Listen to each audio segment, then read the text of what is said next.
Bim! Guess what? We're here.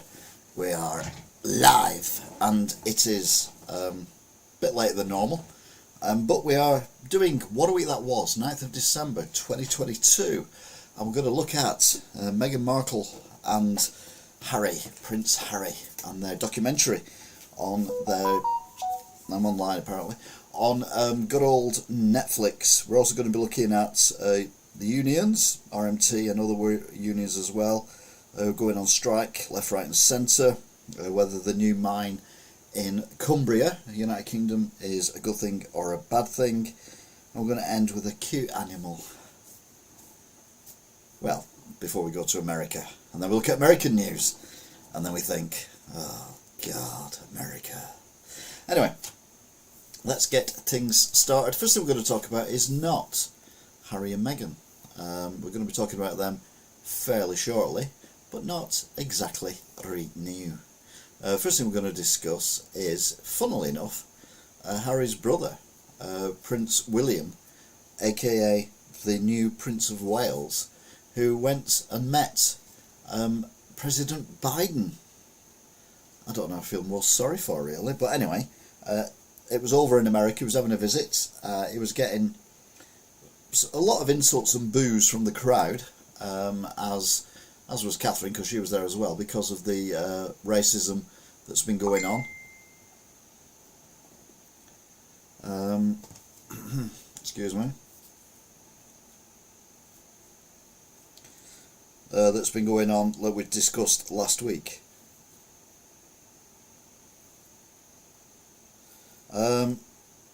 So yeah, it's all good in the hood. So yeah,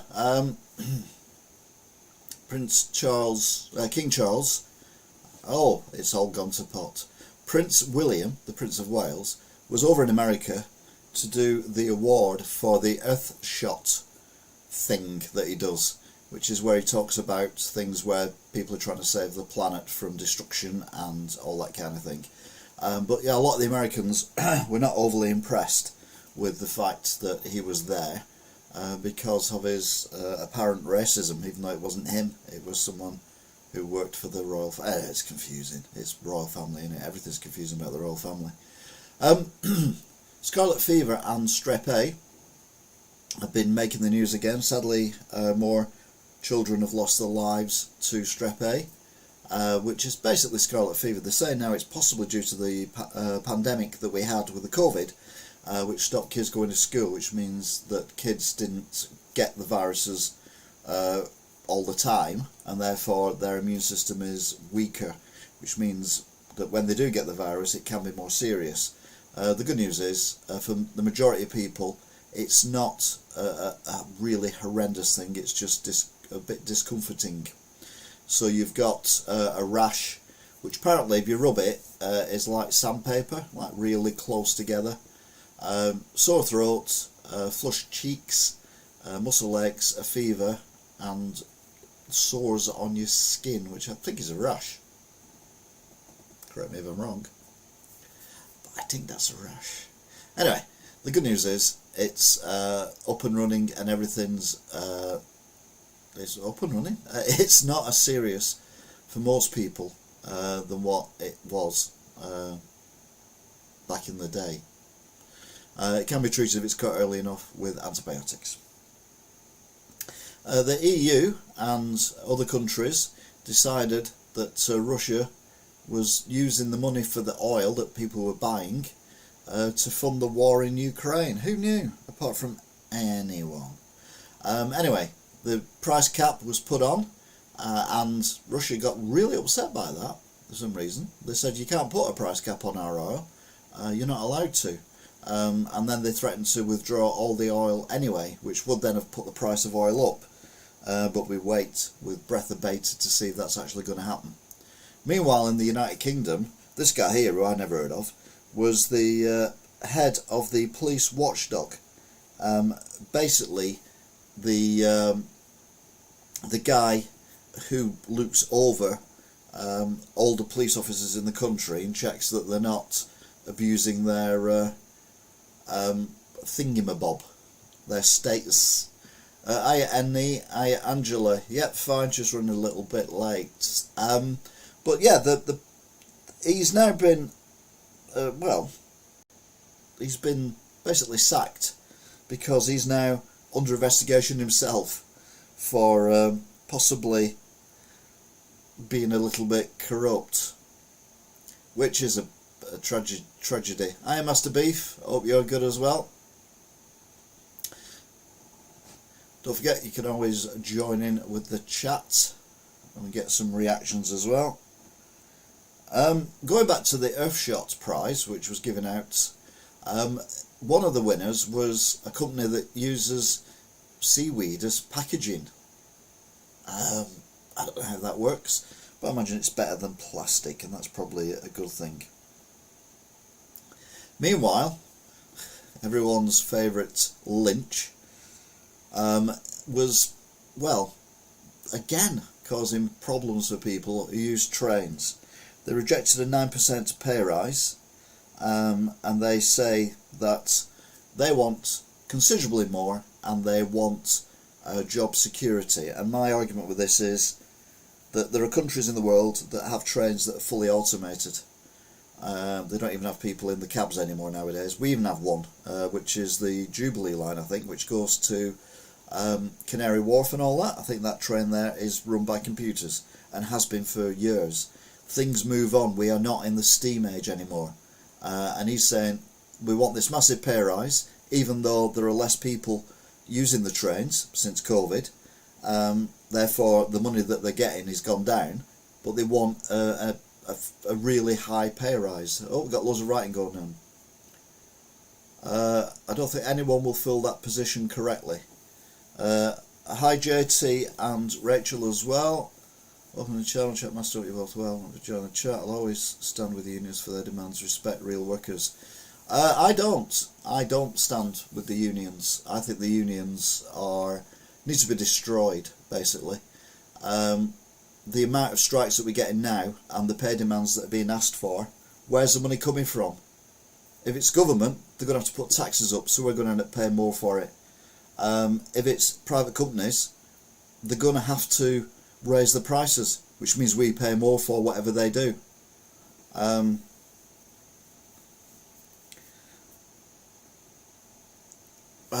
My dad is so right when he says, what will unions do when the workers don't make money for the unions anymore? Yeah.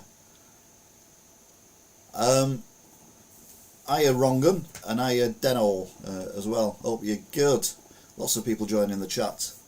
You don't have to agree with me. That's the whole point of this. It's just my opinion. I think unions have got too big for the boots. I think they've come back with a vengeance. Did we not learn from the 1970s and 1980s? You were probably not born then. Unions basically brought the country down and nearly bankrupted it and caused a recession. We're already in a recession. The unions are asking for, one of the unions is asking for a 19% pay rise. I mean, where's the money coming from? There's no magic money tree. Oh, look at the weekly, the daily Master Beef. Look at the Wigan Watch videos on that one. The sooner we get rid of 1970s unions, the better. Yes, people need a decent wage, but the problem you have is if everyone gets these silly wages of rise increases of 15%, 20%, 10%, 13%, it's going to be a bigger gap for the people who don't get that. But they'll be able to afford stuff, which means the stuff in the shops will not go down in price, which means the stuff in the shops will remain expensive, where people who are on benefits and whatever can't afford them. I used to work as a trackman on the railway. We were paid so much it was stupid. I was once paid £1,000 for 1 hour's work, and that isn't a lie. Yeah, that's what I mean. They're not exactly on the poverty line. The union, the rail unions. I know a guy who was a police officer, and he left the police to become a train driver because it was more money, considerably more money, and less hours. So, wouldn't it be nice? I'm sorry, you're delivering letters. It's not like you're operating on a cancer patient. Sorry I get the backlash, but true in my opinion. If you do a job anyone can do, why expect brain science wages? Yeah, well, I don't think it's like that. I think the problem we've got is whenever there's an increase in interest rates and therefore food prices and everything else, which is beyond the control of the government, as you will see later on when we talk about American news. They talk about Canada trying to do stuff to stop the inflation there as well. We've already discussed America having inflation. We've already discussed Europe having inflations over the weeks. Everyone's got inflation. But if we give everyone a massive pay rise, then the inflation won't go anywhere because people have the money to pay for it. So the people who don't get the massive pay rises are going to be, they're on 30 to 60k. Yeah, he's on 45 grand a year, my mate. 45 grand a year. And that doesn't include overtime. And he's going out on strike and believes that he's got a right to go on strike. And we massively disagree about this. So, yeah. We disagree about lots of other things as well, including he's very religious, and I'm an atheist, so I don't even know why we're friends, to be fair. I'm only joking if you're watching, which you're not. You're probably driving a train somewhere, or on a strike, picket line somewhere. Anyway, but yeah, the unions are just getting a bit ridiculous at the minute, and I think people should be allowed to have work to rule and stuff like that, but you shouldn't be able to affect people's lives. For example, if the post office workers carry on going on strike, the 66 quid letter that everyone gets for the fuel, which a lot of people are relying on, including me, I'll be honest with you at the moment, because I'm not working and I'm not claiming anything, but the money, that 66 quid that can go on your electric or whatever and doesn't turn up, then people are going to be cold and freeze, and it's just going to be horrendous, just because some postie wants extra money. And again, when was the last time you sent a letter? I mean, come on, things change. We're all using emails now, we're all using text, we're all using WhatsApp. Letters are not a thing that we do anymore. So obviously there need to be cuts in the people delivering the letters, because there are less letters. Even at Christmas time, I mean, my mother, okay, she's 87, she used to get about 40 Christmas cards a year. Last year she got 5. Now, okay, that might be because a lot of people are a similar age to her and therefore have passed away or unable to write letters, like my mum. She can't write cards anymore now. So that is an issue. But literally, when was the last time you posted a letter, an actual letter, to anyone? Asking, because the unions think it's still the 1980s, and it's not. We've moved on, not necessarily rightly, but we have moved on. Unlike Iran. Now, in Iran, the what are they called? The morality police are still on the occasional letter or postcard, setting class all the way. You can pick up your mail. Crazy money, yeah. So, yeah, in Iran, all the protests and everything, the morality police basically are a bunch of guys who go around, all men, and they tell the women how to wear their hijabs and all that kind of stuff, and if they don't, they get arrested and carted off, and that's where all the problems started when that poor lady died. You definitely should claim money while you're waiting for the amount of tax you paid in your life. Deserve to get a bit back. Yeah. I got quite a bit from the furlough, to be fair, so, not furlough, the grants and things, so I don't feel it's right to claim it if I don't need it. If I can live without it, then fair enough. Although I'm getting a bit desperate now, to be honest. Talking of desperate, shelter. We have moved on despite all the woke distractions. Young people want a living wage. The problem I have, and it's a massive problem being a worker, a living wage is not the same as 40, 50, 60 grand a year people asking for a pay rise. That is completely different. I appreciate if you work in a corner shop, or if you work for I don't know, a company, a small company, then, and you only get 16 hours a week like McDonald's or whatever, although to be fair they pay more, then you do need to have a decent wage. I can tell this stream's a juicy one. A living wage is about 500 quid a week. I've never in my life earned £500 a week. Never in my life have I earned that. When my shop was open, I was earning about 100, 120, 130 quid a week, and I was living off that. Okay, I don't have Sky, I do have Virgin Media, but I don't have anything else. I don't have Netflix, I don't have all the other crap. I live to my means, and I don't understand how everyone thinks that they've got to have everything in life, and that's the problem we've got these days. Before tax, I'm on about, yeah, I mean, I literally hand to mouth, and for years I wasn't even earning that when I opened my shop. If you open your shop in the wrong place, you are screwed, and that's what I did. I opened up in the wrong place when I moved to Market Street, and that's where I ended up on a motorway bridge, because things just got on top of me. Literally, and I got on top of a motorway bridge. Long story, you'll have heard it before, so I'm not going to go on there. Been there, done that. But yeah, shelter. Now, people who are desperate, they've lost their homes, they're living out in the cold, and the people who work for shelter are now out on strike, demanding more money. I mean, the irony. Seriously. You know, I don't understand why youngsters today think they have to have everything, and if they can't afford what I consider a luxury, then they're not earning enough money. Meanwhile, the RMT have now announced more strikes. No good showing people the good side of Europe and offering them 70s UK. The unions are giving us 70s UK. I mean, I was alive in the 70s, and the unions then literally knacker the country up, which they did again in the Winter of Discontents, which I think was the early 80s, and that's when Labour was in charge. It should be noted there are thousands of empty homes being held by landlords. Absolutely. The whole of the UK will go on strike. Next will be the Samaritans. Who will the Samaritans call? I pay for everything off my own back. I'm 29. Most people think it's okay just to order cars and everything on credit. Yeah, I mean, there is a place for credit. A lot of people maybe can't afford stuff directly. But yeah, if you're driving around in a posh car and you're working 16 hours at McDonald's, then that doesn't work. You know, you've got to live within your means.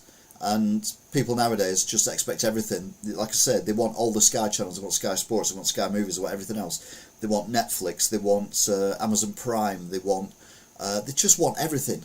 And it's just shocking that is, if people can't afford that, they now think they're poor and have to go to food banks.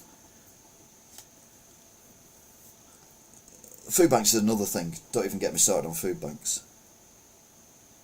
Anyway, the RMT are everyone's favourite rail union. With Mick Lynch. He's like a Coronation Street throwback. As I described him in the newspaper this week, he's an Arthur Scargill wannabe.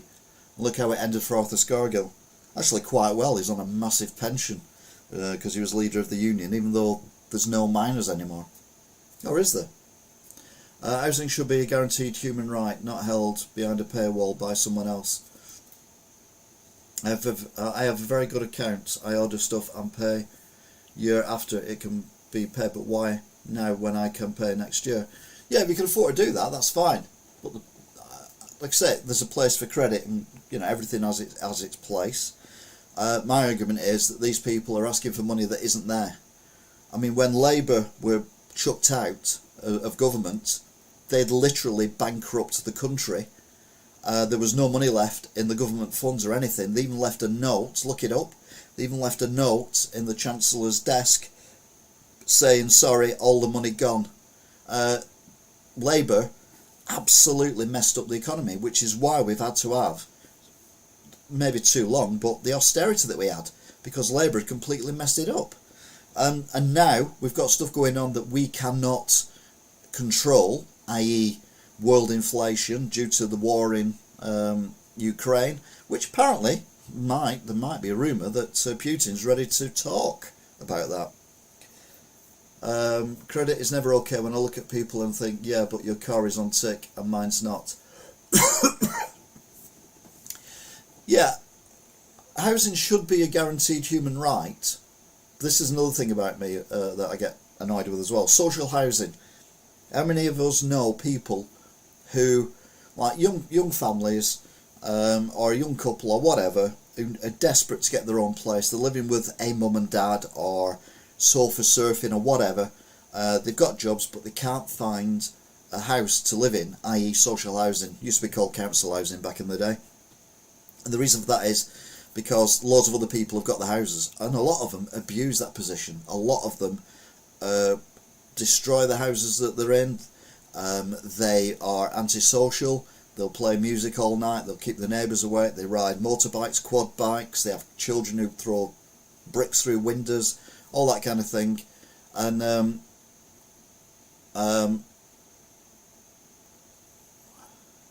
there's a lot of stuff, people who don't deserve social housing. And I'm thinking maybe we should have a 3 strikes and you're out. So, if the police get called in and you get a warning off the council, 2 more of them, you're evicted, and the council won't find you another house, but we'll put people in there who deserve it.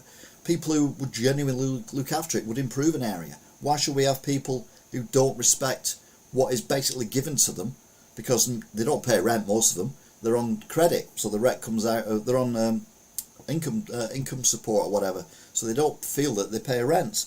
Why should they get away with it? Credit is never okay when you look at people in the credit is okay if I die and I'm in debt, then I win. How stupid are you? There's a largest wind farm in the world off the coast of the UK, and it costs me £6 a night to have my heaters in sparingly.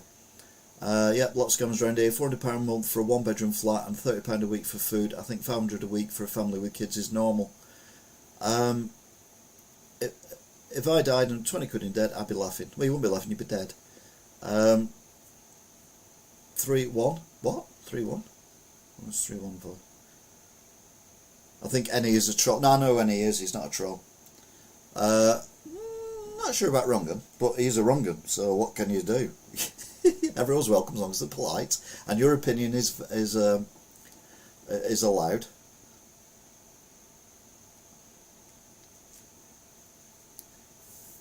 Pay £500 a month. Yep, there you go. So, yeah, I mean, I've never ever in my life earned £2,000 before tax.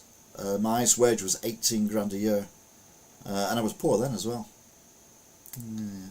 Anyway, let's talk about the real serious issue of the week, and we are talking monumental.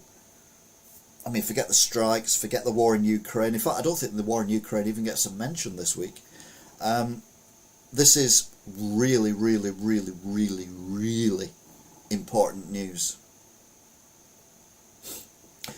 The documentary / propaganda Netflix program featuring Meghan and Harry. Yeah, they dropped a trailer, and one of the images they used on the trailer, not this one, was a whole row of camera lenses looking down, filming something or photographing something, and it was implied that it was Meghan and Harry. Turned out it was one of the premieres for a Harry Potter movie. Now, this was kind of being promised as it's going to be, explosive and shocking and going to chuck the royal family under a bus, basically. And I'm not a fan of Meghan Markle. I've referred to her on here and in the paper as well as like the royals' Yoko Ono. Yoko Ono being the woman who fell in love with, and he fell in love with, John Lennon. No, he didn't fall in love with John Lennon, although technically he probably did. He was in love with himself, wasn't he, John Lennon? And she eventually, fairly quickly actually, split the Beatles up and just sent him on a completely different path. 4 showers a night, oven on, school uniforms washed, clothes, school trips, transport, etc. Well, 4 showers are better than 4 baths if you're on about saving money. But yeah, they were talking about on this trailer about, it's going to be shocking and awful, and the royal family and everything. And then they released another trailer, and I'm like, okay. And then the problem you have is the programme came out. And this is where I have a problem. I watched it, the 3 hours that have been out. It's one reason why I'm late tonight, because I've been watching it. And it's not controversial. It's basically, episode 1 was how they met and a bit of a love story and everything. And it was actually quite sweet. There's a bit where Archie the baby is kind of touching a picture of Princess Diana, his grandma. Princess Diana, her grandma, that's scary. Some of what I think they say is true. The royals are racist. Elder is also an original Bad News member. Harris has always been a rebel. Yep, he has, to be fair. Having 2 kids and 1 2-bedroom flat costs at least £1,500 a month. See, I don't have any kids because they've gone, but I do have a 3-bedroomed house which I do keep warm 24 hours a day because I find it cheaper that way. And it costs me, with the mortgage as well, probably about £400 a month. But then I have no extra costs. Apart from Virgin Media, because I need the internet, I don't have any other form of luxury. And I don't do takeaways, I don't have deliveries, things like that. The takeaways I do, I only do when the previous reviews that I do have actually paid enough money for me to buy another takeaway. Go figure. Of course they're going to be wrong in the head. So yeah, I'm not disagreeing with you, Rongan. I'm merely saying that, you know, people live their lives in different ways. You know, if you're a smoker, or you've got people in the house who are smokers, that costs a fortune. If people like a drink, that costs money as well. I'm not saying there's anything wrong with that. It's fine if that's why you want to live your life. But everything costs money these days, and everything's going up as well, and that's a worrying thing. Anyway, Virgin Media, £1,000 a month. No, it's less than £50 a month, because I don't pay for any extras. I've got the internet and I've got the basic TV package, mainly because the aerial blew off my roof in the storms, so I had no terrestrial TV. So rather than going through that again, I had the Virgin come in and they did me a deal. So less than £50 a month for really fast ones. But anyway, going back to the serious story, come on, we're trying to be serious here. You know, you're always saying I should be light-hearted and everything, and I'm like, no, we should be dead serious. I just have 1 gig internet. I have 1 terabyte internet, and it costs less than £50. It's never that much. It's only in the region of about 200 megabytes, or whatever it is. Oh, it is gig, isn't it? No, is it gig? Oh, I don't know. I don't know how it works. But it works better now than it used to do. We all know Harry isn't Charles' son, and Charles is trying to make it easy for Harry for him to kick him out as a royal. Showing off. Yeah, Harry does look a lot like a certain ginger-haired colonel who was good friends with Princess Diana at the time. It has to be said. And not very much like anyone else in the royal family. But that's beside the point. He's been brought up as a royal. But they've been going on, and they go on about the invasion of privacy that they have in this. And then they show lots of snaps. James Hewitt, that's the one. They show lots of snaps of the family, including videos of Archie being a toddler, you know, like stomping around and walking around and stuff like that. And I'm like, how can you say that you don't want public interference or interference into your lives when you're basically giving people more than they would ever have normally anyway, and getting paid mega bucks for it? Now, some people are saying, well, they need the money, and I'm like, yeah, okay, I get that, but I don't understand how showing their family and all their private texts and all this kind of stuff is actually helping the situation. However, I'm thinking that the next 3 episodes are going to be the ones where things really kick off. They've not really mentioned racism at all in the royal family up to now. There was a thing about one of the royals wearing a brooch, which was inappropriate. But other than that, no racism has been mentioned. The only racism that they've complained about is the racism from the press, which I agree with is completely unnecessary and irrelevant. It doesn't matter what race you are, what sex you are, what religion you are, what sexuality you are, what you wear, what you look like. It's irrelevant. You've got to be judged for being you, and whether you're a good person or a bad person. And I must admit, a bit like I'm a Celebrity, Get Me Out of Here with Matt Hancock, I'm kind of a little bit warming to Megan, which I was not expecting, I'll be honest. I was expecting me to be very anti Megan, but no, she's coming across okay at the moment. But next week we've got 3 more episodes which I will watch. What they've basically done is they've done the first part where they meet up and they're kind of having this secret transatlantic relationship, which they managed to pull off, to be fair.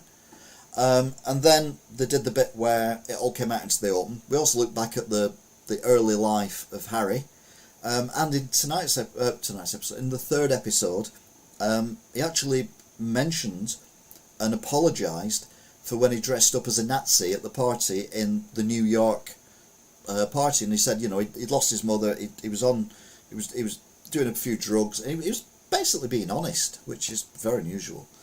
Back to the housing though. How are we supposed to have proper family relations in a flat? Get a childminder who doesn't live at your house. The female member of the Royals was one who didn't like the idea of a coloured child in the royal family. Allegedly, people who are driving around in Teslas and Porsches have seen 3 different McLaren P1s within a mile of where I live, and there are about 50 homeless people. Yeah, the wealth is completely skew-if, but it always has been. Always has been. It's a bizarre thing. But going back to the serious, God, this is so serious. The Meghan and Harry thing. He's saying that he learnt a lot by the furore that was caused when he wore the Nazi uniform at the party. That he even went to Auschwitz and he met survivors of the Holocaust, and it completely changed his life and changed his outlook on things. If anything, it was possibly one of the best things he's done in his life, to actually get him back on track by doing something wrong so publicly. And he seems a pretty level-headed young man at the moment, but we're only up to just before the wedding. This is how the story's going. So episode 3 ends 2 days before the wedding, and they've had all the debacle about Meghan's dad and him selling pictures to the press in America and them falling out and everything. So I will catch up with that next week and let you know. Meanwhile, earlier on, a day or 2 before, the pair were at an awards ceremony, and they got an award for their work on race relations and being anti-racist. And that's where some people there actually refer to the royal family as being racist. Now, I'm not saying the royal family are racist or aren't racist. There was a bit in the 3rd episode where they were going on about, like ancient, long-dead kings and queens supported and spent money on slave trade, which helped build up the United Kingdom of what it is. I did A-level history, and the camps are horrific. Literally, you can visit rooms just full of teeth and stuff. And there are people. There's always going to be people who say. I mean, there are people who think the world's flat. I mean, come on.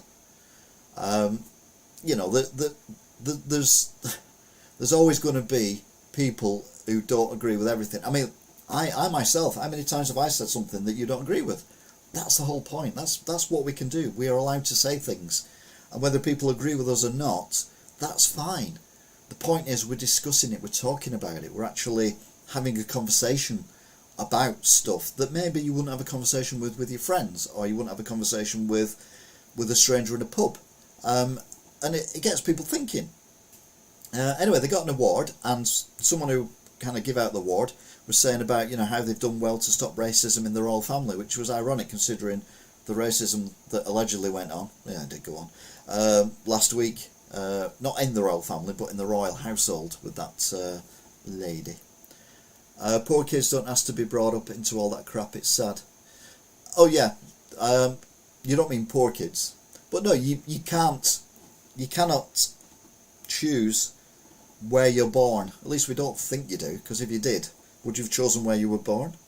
Yeah, I don't think Harry would have chosen. I mean, there are people who would gladly swap places with Harry and be a prince and be, you know, live in a big house and go around shaking hands with people, and that's their job, going all over the world. People will love it, but it's not for everyone. And to be fair, William, when he was a teenager, he was really anti the whole media.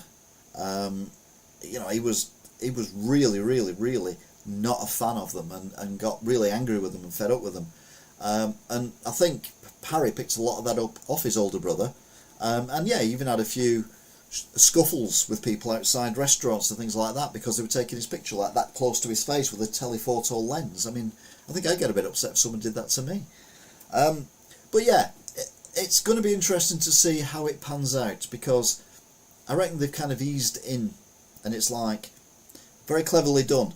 We released the first 3 because they're quite nice, and it's like a love story, and how they got together, and the first text and the first kiss, and how he proposed to her, and there's a picture, and there's a dog with like its legs in plaster. I don't understand why the dog had its leg in plaster. It wasn't mentioned. But also stuff they've done wrong in the past. Looked at Megan in her TV show Suits and everything, so it was all lovely and everything. But I imagine the next 3 are going to be the horror show, where it all goes absolutely horrible, horrible, horrible, horrible. I like Harry, but not her. He's a big kid at heart. Yeah, he is. He's a big kid at heart, but he's also a very accomplished war veteran of 2 goals in Afghanistan, flying Apache helicopters in a war zone, which no one else in the royal family's done. Ironically, since Prince Andrew, and look how he turned out. He was a war hero as well in the Falklands. He rescued people off HMS Sir Galahad when it had been hit, and he was flying the helicopter into the smoke and couldn't see where he was, but was still rescuing people from it. Maybe it's time the public really saw the royal family in its nastiest form. Is it though? I don't think it's going to serve any purpose if we do, or if we don't. The royal family bring more into this country than what we pay for it. And most countries around the world are jealous for it, and you get all the tourists coming from Japan and America and everywhere else just to see the royal family. So I think in a way, they've got no power, but I think they're not pointless. They're too big, there's too many of them, and I think Charles and certainly William will whittle it down a little bit, so there's not as many royals. I think that's already started with the dangerous ones, like Harry and Andrew and that woman. I understand some fascination with more exotic ladies. That's growing on me too. I think if Charlie Boy does, reckon William will want his brother back where he belongs. I don't know. I think William and Harry have. I think that ship sailed. I think there's no going back. Bit like the Gallagher brothers in Oasis. It's remarkably similar yet completely different. It's not. Talking of remarkably similar yet completely different, but complete waste of space. Oh, if Charlie Boy dies, I reckon William will want him back. Oh, right. When, not if. I don't think... I hope I live to see a day when we don't have a royal family. I don't. There's nothing wrong with smoking an Arctic. If he wants smoke it, we'll get it. What? Where's an Arctic come from? Oh. Anyway, Keir Starmer. Whoop, woo. Oh. Oh, God. Don't get me wrong, I'm not a fan of the Tories, but Keir Starmer, he makes a limp lettuce, ironically, look like it's got a personality, ironically. He did a big speech this week in Leeds to prove that he wasn't a London boy, patronising so-and-so. And he says, when Labour become in government, we as in Labour, are going to abolish the House of Lords, and I always smoke Arctics on the motorway in the shoe gun. Like, move out of the way. All right, okay. Bit like you do on the racetrack, apart from when you hit the wall. Get rid of the House of Lords. We're going to abolish it because blah, blah, blah. And I'm like, yeah, and replace it with a democracy. That's not going to work. Because the problem we've got in Parliament in the minute is it's a democracy. And look at the self-abusers we've got in charge of the country. Look at the cabinet. Look at the shadow cabinet. These are the idiots that we've got to choose from to run the country. And none of them have got... I mean, Rishi's probably the best out of the lot of them, and he's far from perfect. I mean, Labour? Come on. Their shadow cabinet, just... They pop up on Question Time or on the news or whatever, and they just spout rubbish. You can say what you want when you're in opposition, because it doesn't really matter. You can criticise as much as you want. It's when you're in power that the problem arises. The problem we've got is there's no one that's worth voting for at the moment. They're all complete waste of time. And then if you make the House of Lords a democracy where people vote from, we'll have two lots of people who are completely useless, who don't know what they're doing, in charge. What you need to do is you need to make the House of Lords into somewhere where people who know what they're talking about, i.e. someone like Alan Sugar for business, and people who've done charity work, people who've worked abroad, people who've done... They're the ones in the House of Lords. They're the ones... They're not elected, they are chosen, but they are chosen because of what they've done in their life. And that way, when the Muppets in the House of Commons, it's called the Commons for a reason, they're all as common as muck, when they come up with an idea and they put it through to the House of Lords to get it cleared, then the House of Lords can say, well, hang on a minute, you know, you can't send people to Rwanda. What are you on about? We need a sensible, very sensible people in somewhere in government, and we ain't going to elect them because, like I said, they're all Muppets at the moment. And if anyone disagrees with that, I'm like, yeah, no, you need to disagree with that. My levels are quite high. I've just turned them down a little bit. I do apologise if I was shouting at you. I didn't need to be shouting at them.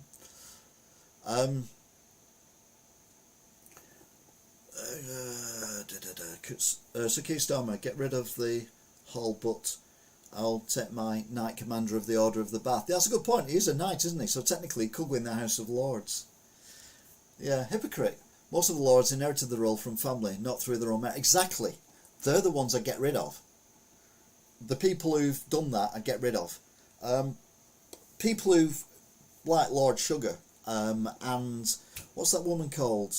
Karen something or other, did the football, was working with Lord Sugar for a while. She's in the House of Lords. I'd keep her there.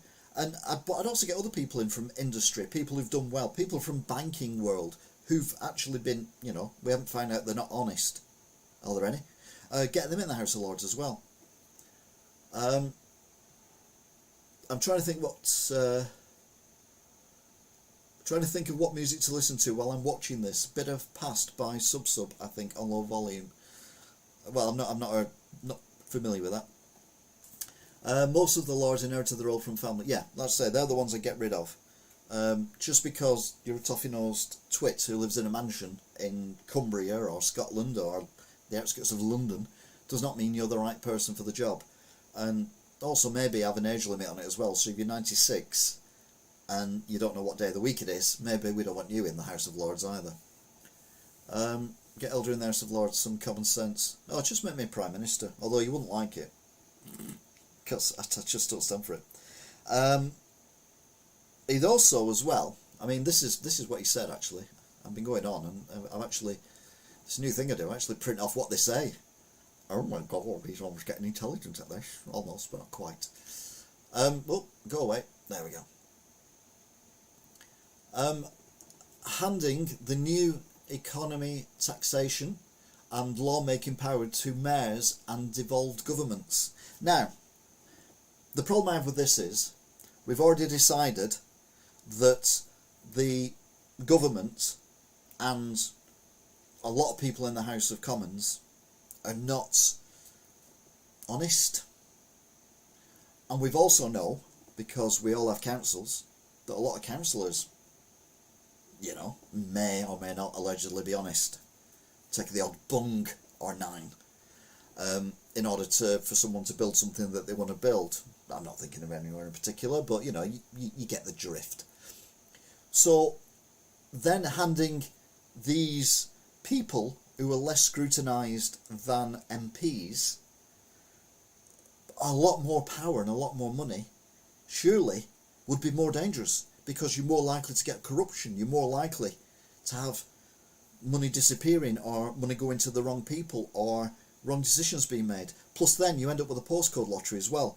So if you live in Greater Manchester, you might have a much better health service than someone who lives in the Liverpool, Merseyside area, or Cumbria, or vice versa. Or the police in Cumbria might be amazing, but the police in Greater Manchester are rubbish because they've got different laws. You can't devolve things too much, because that's when the problems come from. I get it, giving it a bit more to Wales and a lot more to Scotland just to shut them up, but I don't get it giving to little councils like Yorkshire and Greater Manchester and stuff like that. It's just going to cause more corruption, and more money will go in missing, and you'll have more chiefs wanting more money.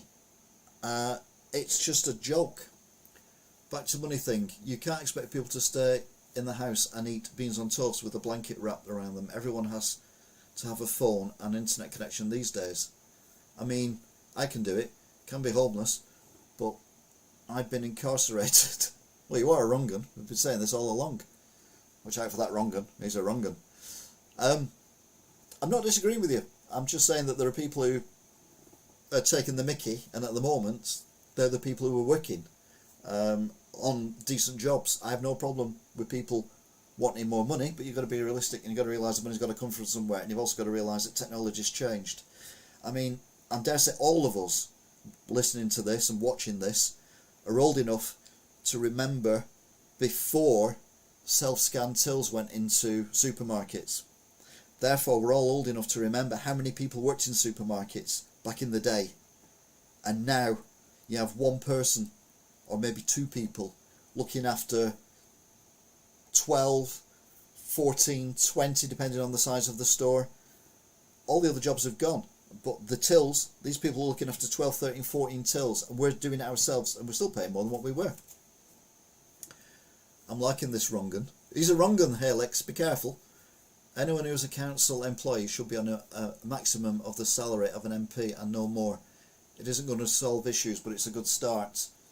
Yeah, that is one thing. There's, I mean, again, if you look at councillors, just standard councillors in a lot of councils, they're earning more money than your MP's earning for doing a lot less.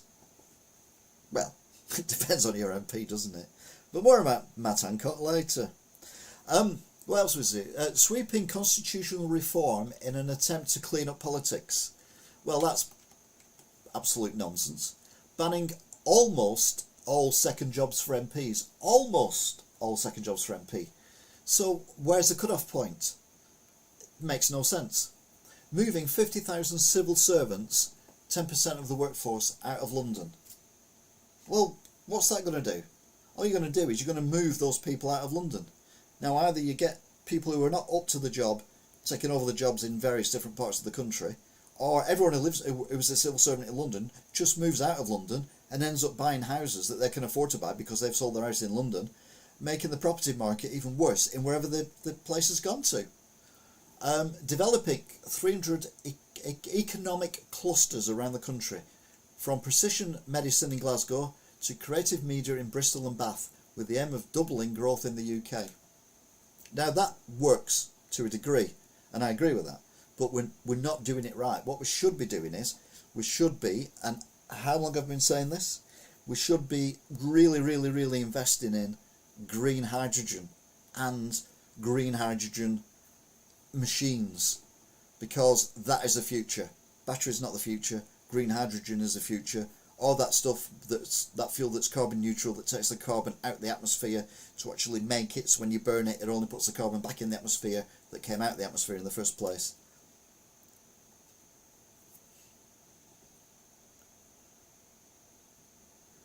Well, you can vote for me because I'm standing for the local elections in Pemberton next year, but you'll have to you'll have to move to Pemberton. Oh God. But yeah, it's fine. I mean, I was saying a few weeks ago, what does Keir Starmer stand for?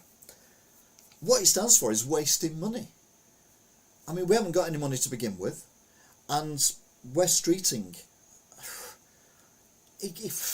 he's a shadow, God knows what, in the shadow cabinet, Labour, and he was on Question Time, and to be fair, he's probably one of the more sensible ones. I can imagine him being a leader at some point in the future. But they talk crap. They do. They talk crap. And I've had enough. I've had enough. Another thing we should invest in, bearing in mind we are an island. The British Isles, the clues in the name. I'm coming on to wind farms later, and obviously if you go to any holiday resort these days, you see all the wind farms out in the oceans. But tidal power. Why aren't we investing in tidal power? It seems, pardon me, obvious. We are a tidal country. We have some of the highest tidal changes in the world, on the planet. Some of them are 10 metres, twice a day. And what we need to do is we need to harness that energy. It's out of sight. You don't see anything apart from maybe a building on the coast. All the cables will be underground. So it's not an eyesore. It's free once you've built the thing. It'll pay for itself in no time. And it's quicker to do, I would imagine, than building all these nuclear power stations. Keir Starmer is for himself. Keir Starmer is, I can't argue with that. I'd like to argue with that, but I can't. But yeah, they're doing a deal now to look into doing tidal power in Merseyside. Now I know I've said this before, but there are houses, I think in the northwest somewhere.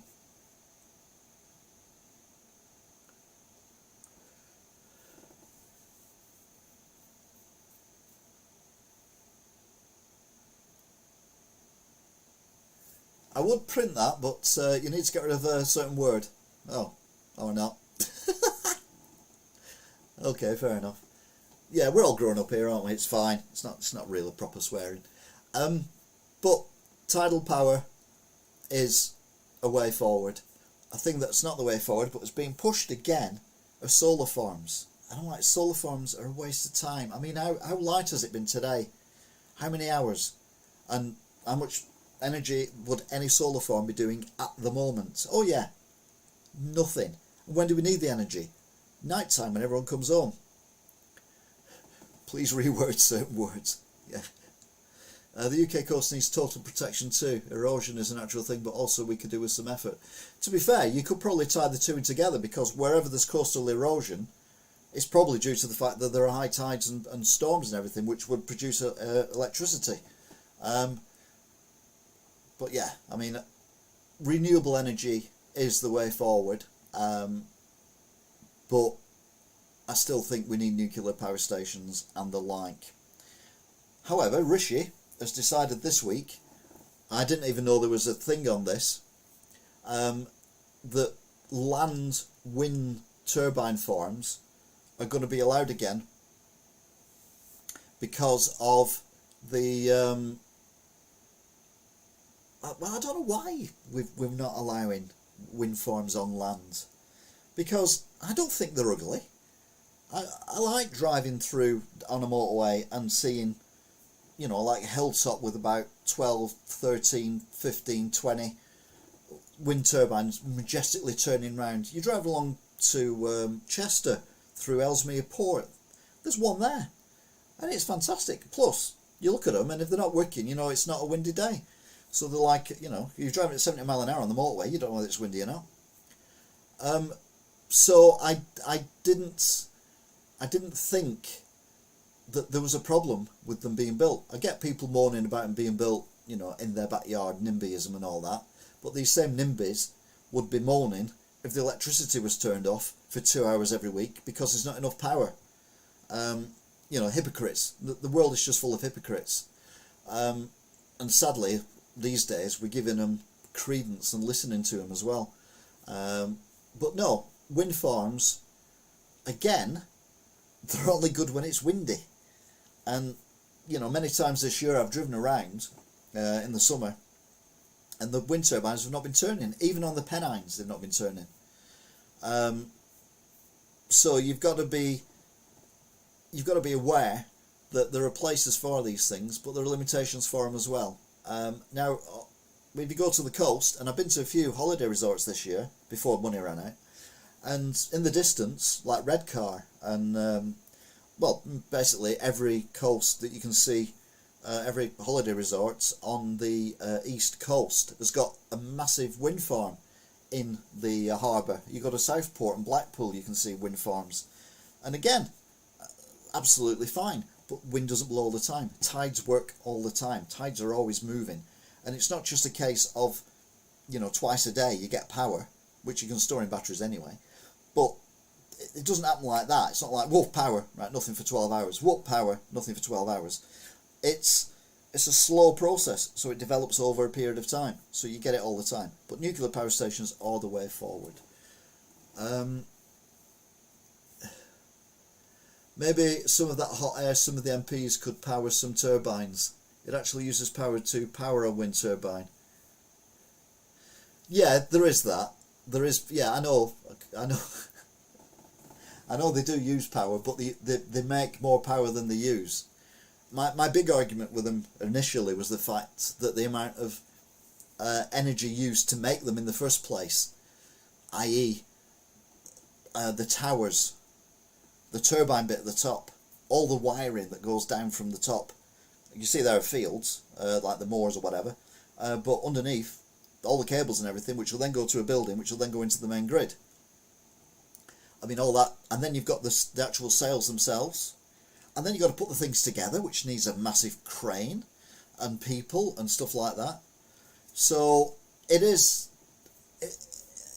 not the, I don't think it's the best way of power, but it's certainly a way of making power quickly. We can put these things up quicker than we can build nuclear power stations or any other form of temporary thing.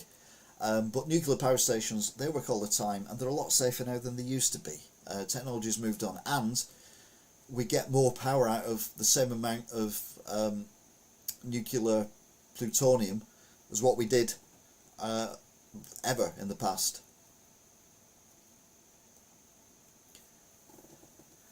It's a double-edged sword, as like you say, they do generate power. Well, everything costs money, yeah.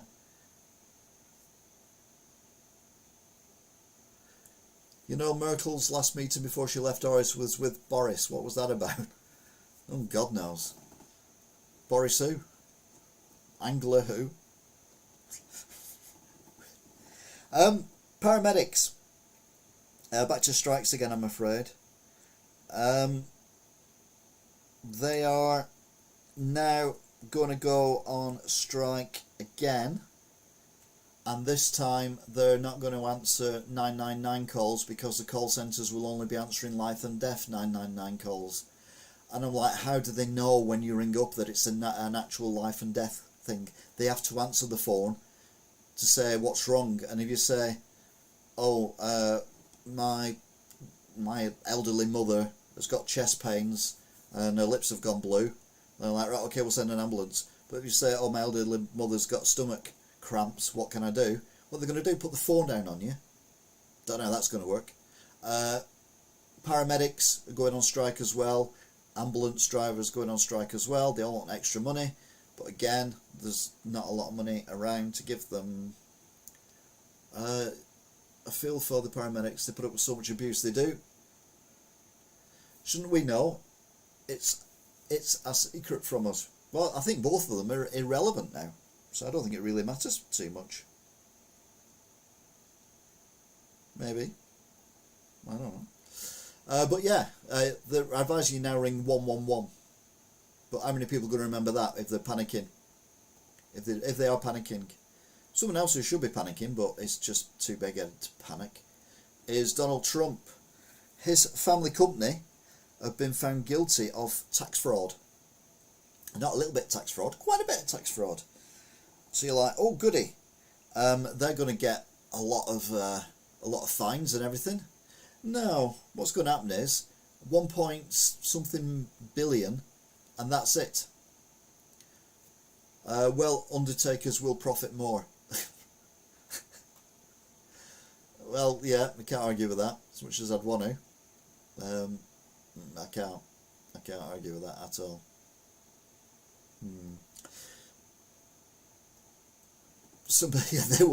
There was an undertaker strike many years ago, and bodies were literally piling up. UK border forces are going on strike as well.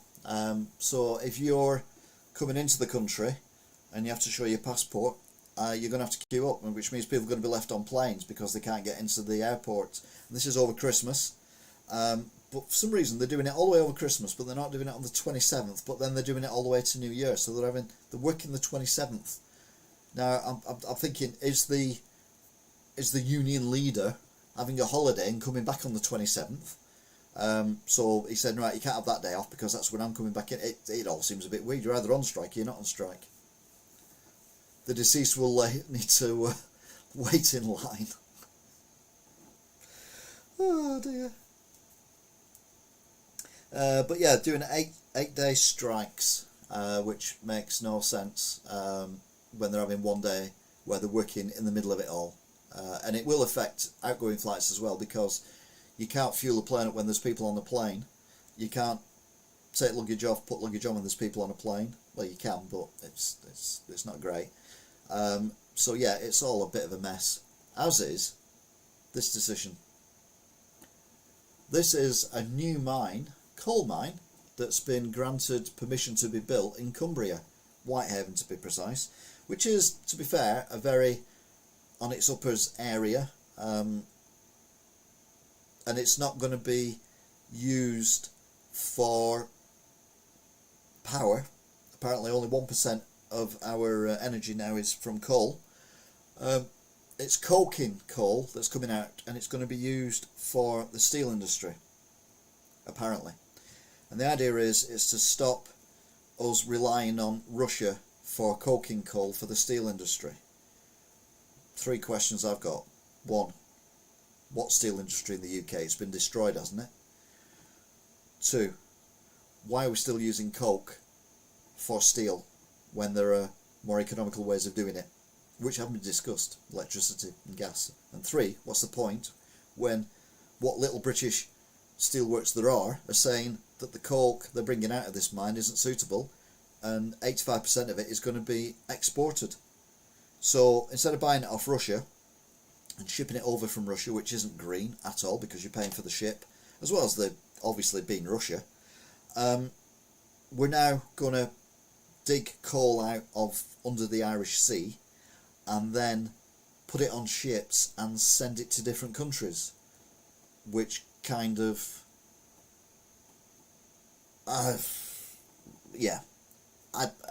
it's good that the jobs are coming, but like I said before, surely that area would have been perfect for some kind of factory to make sustainable energy, i.e.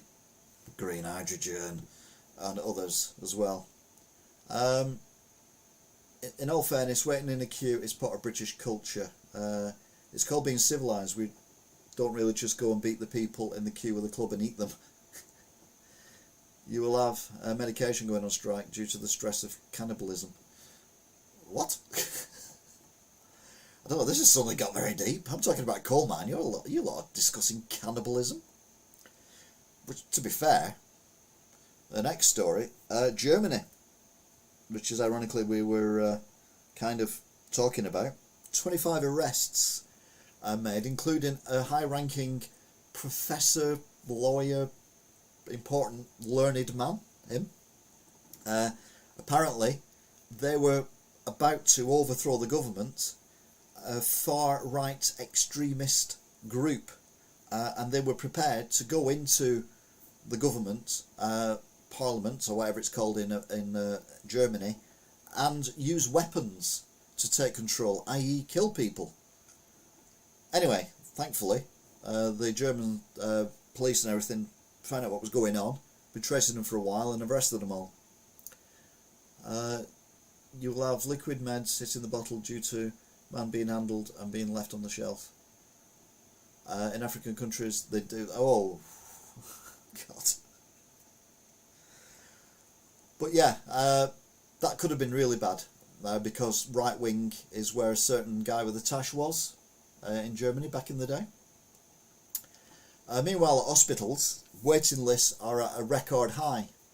So we're going on strike as well. That's great. The reason they're on a record high is because of COVID and obviously various lockdowns, people not having operations, people not being allowed to go into hospital. And then the other reason is the fact that people cannot get out of hospital when they're ready to get out of hospital because there's no care package for them for when they go home or to wherever they're going. Example being my mother the other weekend, regular viewers will know, was taken to hospital. It was semi-serious, but didn't turn out to be overly serious, but serious enough to go into hospital. It was Tameside Hospital in Greater Manchester. That's where she lives, in Tameside. And I followed the ambulance, or I didn't follow it, but I drove to the hospital. And when I got there, the ambulance was there. And they'd already they were taking my mother out of the ambulance straight away. And they put her in the corridor into the A&E, where you go in. And she had a blood, what's it called? The bit where they are blood pressure tested. And then they wheeled her straight into a cubicle, put her on a bed. A doctor came in, saw her and everything, and within a couple of hours she was on a ward. And I couldn't fault them at all. Now Tameside Hospital has been really, really, really dragged through the coals over recent years for being shocking, but I couldn't fault them. The ambulance took a little while to get there, but it wasn't an emergency, so that wasn't too bad. And she got seen. The problem we had was, because she has carers going in every day, she was okay to be let home that night, but they couldn't let her home because there was no carer available to put her to bed because of the time, so she had to stay in overnight, blocking a bed. And then the following day, I think around lunchtime, they got in touch with the carers, said, right, she's coming home at this time, and everything was back to normal again. But that's the problem. There should be, if there's someone who needs care to be put to bed or whatever, there should be people available who are not necessarily carers for that company, but who know how to do that. And if you've got people in a bed blocking the bed, like my mother was for that one night, she needn't have done, because get an ambulance, someone turns up as soon as the ambulance is gone, puts her to bed like a carer would do, and off they go. And then the carer comes in the morning, gets her up, blah blah blah, no bed blocked. And then the other thing that I keep going on about, and I've been going on about this since the pandemic ended, because that's when they started going on about queues and things like that, is we had the Nightingale hospitals, if you remember. A lot of exhibition centres and that kind of thing were turned into massive hospitals, and the idea was, because no one knew how bad the pandemic was going to be and how many people would be in hospital. There could have been millions of people in hospital, we didn't know. So the government did the right thing and somehow found all these beds, found all these sheets and found all these mattresses and things and built these hospitals. But they weren't really needed. Very few people ended up in them because thankfully it wasn't as serious as first feared, which is great. I'd sooner them overreact than underreact. But then, after the lockdowns and everything, they just shut the hospitals down and stripped them all out. And I'm like, no, keep them open, because we've got a backlog now, which has been added to by this COVID crisis that we've had. So those beds are all there and they're all medically perfect. They're ideal for people with COVID. So they are clean, they are safe, and they are managed by voluntary nurses, recently retired, that kind of thing. So keep them, and then if someone needs a hip operation or a knee operation, they go to hospital as normal, they have their operation, they're kept in for 24 hours or however long, and then they're transferred to the Nightingale Hospital, where they are then fully recuperated until they're ready to go home, but they're not blocking a bed in the hospital. So instead of being in bed for a week, or however long it is, 4 or 5 days, they're in there for 2 days, which means they can double the operations they do. So someone else can use that bed, they can have an operation, they can have their hip done, they can then stay in hospital for 2 days, and then they can go to the Nightingale, and they could be in the bed next to the person who's been in there for a few days. And that way, you can double up the surgeries that you're doing and get the things down. Now they've all gone, but there's nothing to stop us doing Nightingale wards to actually do this. I'm sure there are many nurses and doctors who would be happy to volunteer to help out in a Nightingale ward for people who are not blocking beds, for people who need operations, cancer operations, like mastectomies and things like that. People are in hospital for a long while with that, rightly so, but they don't need to be in a general hospital. They could be in a Nightingale ward or a Nightingale hospital and be treated and get the same treatment there. If there's an emergency, they're already in a hospital. The equipment would be there if there is an emergency to get them seen to, or alternatively, they could be transferred straight back to the hospital if needed.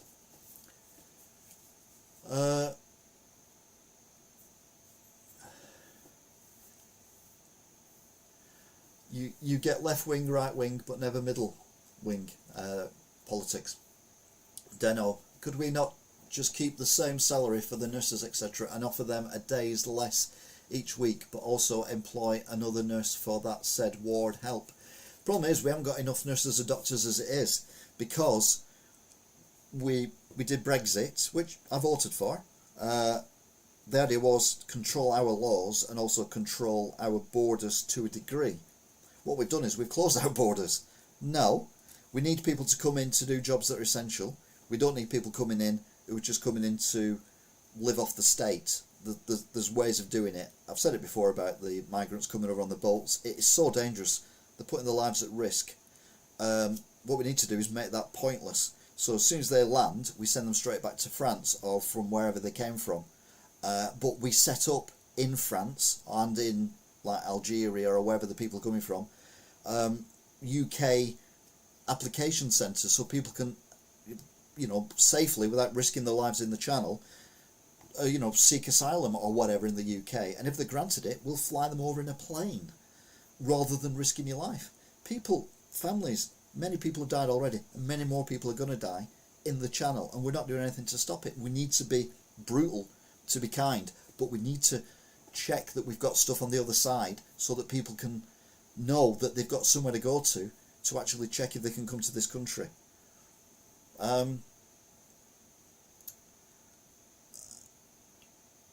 But by the same hand, we need people coming from Europe who come every year for years to pick the vegetables out of the fields, to do care jobs. Like, my mother's carers, she had about 3 or 4 Polish carers, and they're all fantastic. But they've all been sent back home now, pretty much, because, they weren't needed, allegedly. But now the carers that are left are overworked. They're working the same hours, but they're having to do twice as many calls, which means that the clients that they see, like my mother, literally get rushed. They get a meal chucked in front of them, they get the pads changed, or they get put in bed or whatever, but there's no... It's like a production line, and then they're off to the next one. And it's certainly, the standard has dropped in the last 2 years from that. But if we control the borders, we can control who comes in. It's not a case of just shutting the borders. So we want nurses, we want doctors, and we've got nurses and doctors who want to come to this country and work for the NHS, but we're not letting them in. And it's like, no, the whole point of having control is not to stop everyone coming in, it's to get people in who will benefit the country, like we've done in the past, and not people who won't benefit the country, i.e. people, like how many, late teens, early 20s single men are coming over the Channel and claiming asylum, and you're like, really? People who need it, like the people from Ukraine escaping a war, and people from Syria and maybe Yemen, fine. You're escaping a massive, horrible thing that we couldn't even imagine. So fine, we'll let you in, but you've got to, try and help society and all that kind of stuff once you've acclimatised and everything. But we're not letting people in, and one reason why the NHS is in the state it's in is because, and carers as well, is because we're not letting people into the country to work jobs that we haven't got the people to do the jobs for in the country already. It's alright for Boris and Rishi and whoever to say, and even bloody Keir Starmer and the guy I was talking about earlier on, for Labour were saying, oh yeah, but we get 10,000 more nurses and all that kind of thing. Where do you get them from? You've got to train them. It takes years to be trained as a nurse. Why are we ignoring people who want to come to this country and help be nurses? And then, when our nurses are ready, we don't need as many people coming in. Obviously, the people who are here, we keep unless they wish to return. But we build up the health service that way, and we take the pressure off people. Anyway.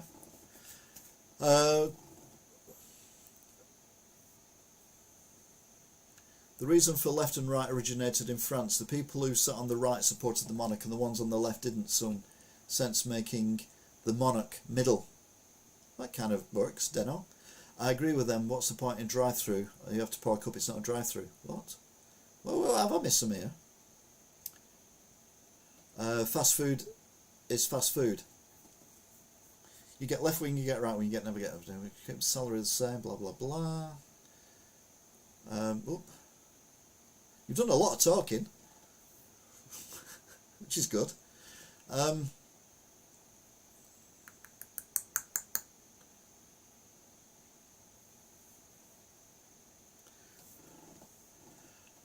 Right, exactly. Definitely think kids should only do 3 days at school. No. Should do more than that. Most kiddies would prefer that, obviously. Agree with the border control you say. Thank you, Deno. Half class Monday, Tuesday, and half Wednesday, Thursday, Friday online for all pupils catching up. Some schools in France are on a Saturday and Sunday, and that's why education in France is so much better than the UK. I don't think they're risking their lives to profit off the state. Sending people away is inhumane, no matter the excuse you make. What I'm trying to say is, Helix, I'm not saying send them away just for the sake of sending them away. What I'm saying is make it pointless them coming over, but we have to put something in provisions so they don't have to come over. So they know they can go to, be it, Paris or somewhere in France, if they're already in France. Even the embassy in France, they can go there and say, right, this is my situation, I wish to go to the UK for these reasons, and they can either be told yes or no, rather than risking their lives coming over one of the busiest shipping lanes with massive ships. There's been a tragedy, apparently, okay, not in the Channel, but not far from the Channel, the actual Channel Isles, where a fishing boat has been hit by a container ship, and they've given up the search now for 3 fishermen on that ship, and it wasn't it's not like a rowboat. We're talking a proper fishing boat that's been hit by a container ship, which is huge. What chance has a dinghy got with 50 people on it? That's what I'm saying. We've got to stop people risking their lives to get here.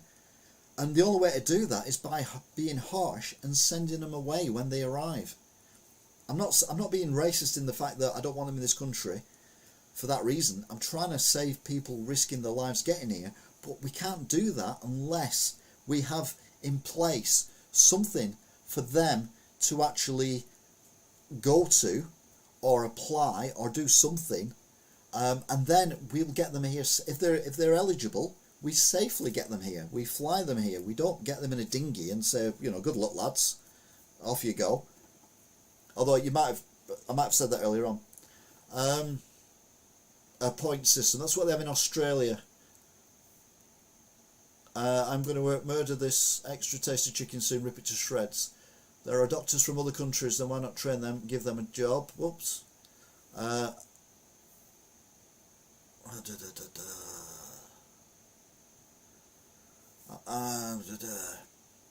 Doctors, I love chicken. Okay, I love chicken as well. Kids should get back to pencil and paper, and that reduces electricity from these smart boards using electricity. Why don't we go the whole hog? My mother, when she was at school, she was one of the last lot of kids who actually had a chalkboard, a little board with wood round it, and they used chalk on it. Before she left school, they'd actually gone to pencil and paper. Absolutely don't know. Get rid of pads, pencil, paper, jotters, and email teachers. Crap. My teachers thought I should spend the week studying PE, geography, French, and social studies. 30 years later, we need welders and engineering students. No ball fouls should be allowed in class either. Half-week studies, I think.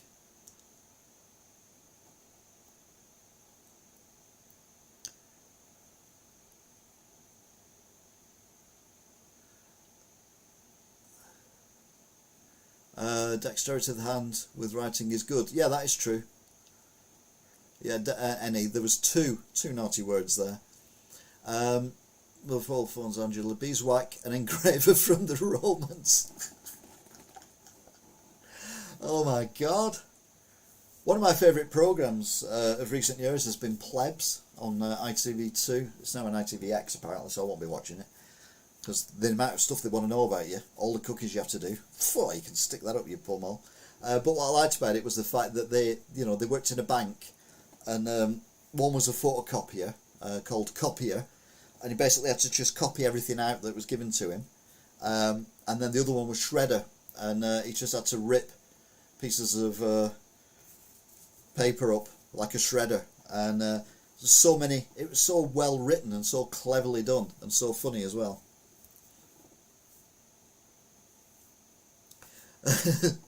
I'm not disagreeing with you any at all, but yeah, I do get warnings if things appear on. Yeah, they're getting all a bit over zealous these days.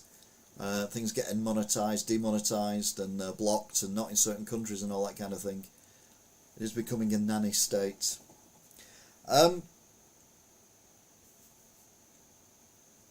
Right, going back to news. Remember, we were talking about news once upon a time. That was a while ago, wasn't it? Justice has been seen to be done, but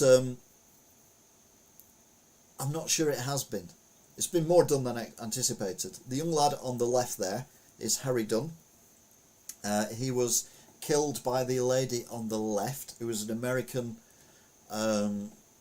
possibly spy, who came out of the American army base where she worked and drove on the wrong side of the road, which was the right side of the road for her being American, and on a blind corner 300 yards down the road hit Harry in 2019 head on, basically killing him, not instantly but certainly killed him. He was the reason she died. And she basically ran out of the country, claiming diplomatic immunity. It's been going on for a while, and the family said we want justice for him and all that kind of thing. And finally, after lots of coming and toing and froing and everything, in the Old Bailey, she was sentenced to 8 months in prison for causing death by dangerous driving. She admitted she'd done wrong eventually, so she pleaded guilty, so that's why it was less. But then it was suspended, so she doesn't go to prison at all.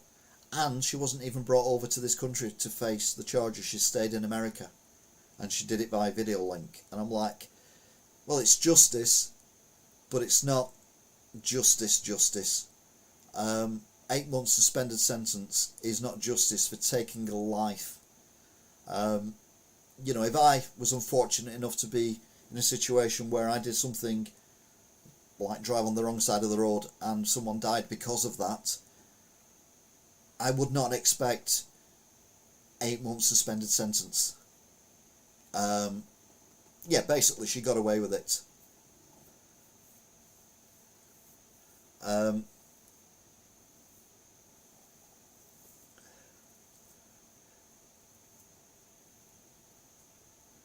It's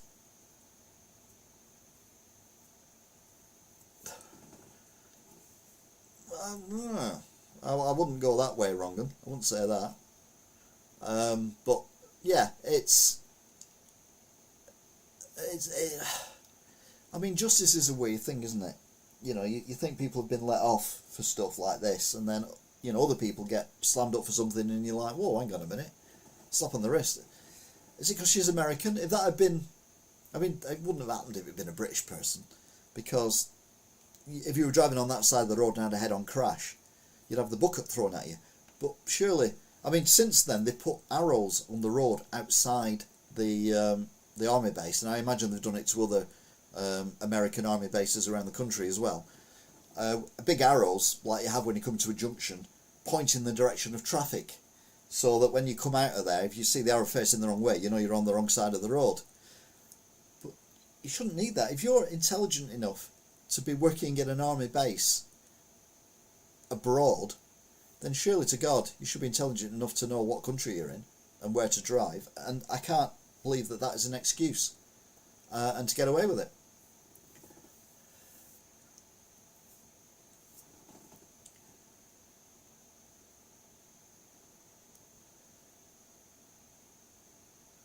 Let's just say they're the most relaxed people in the wing.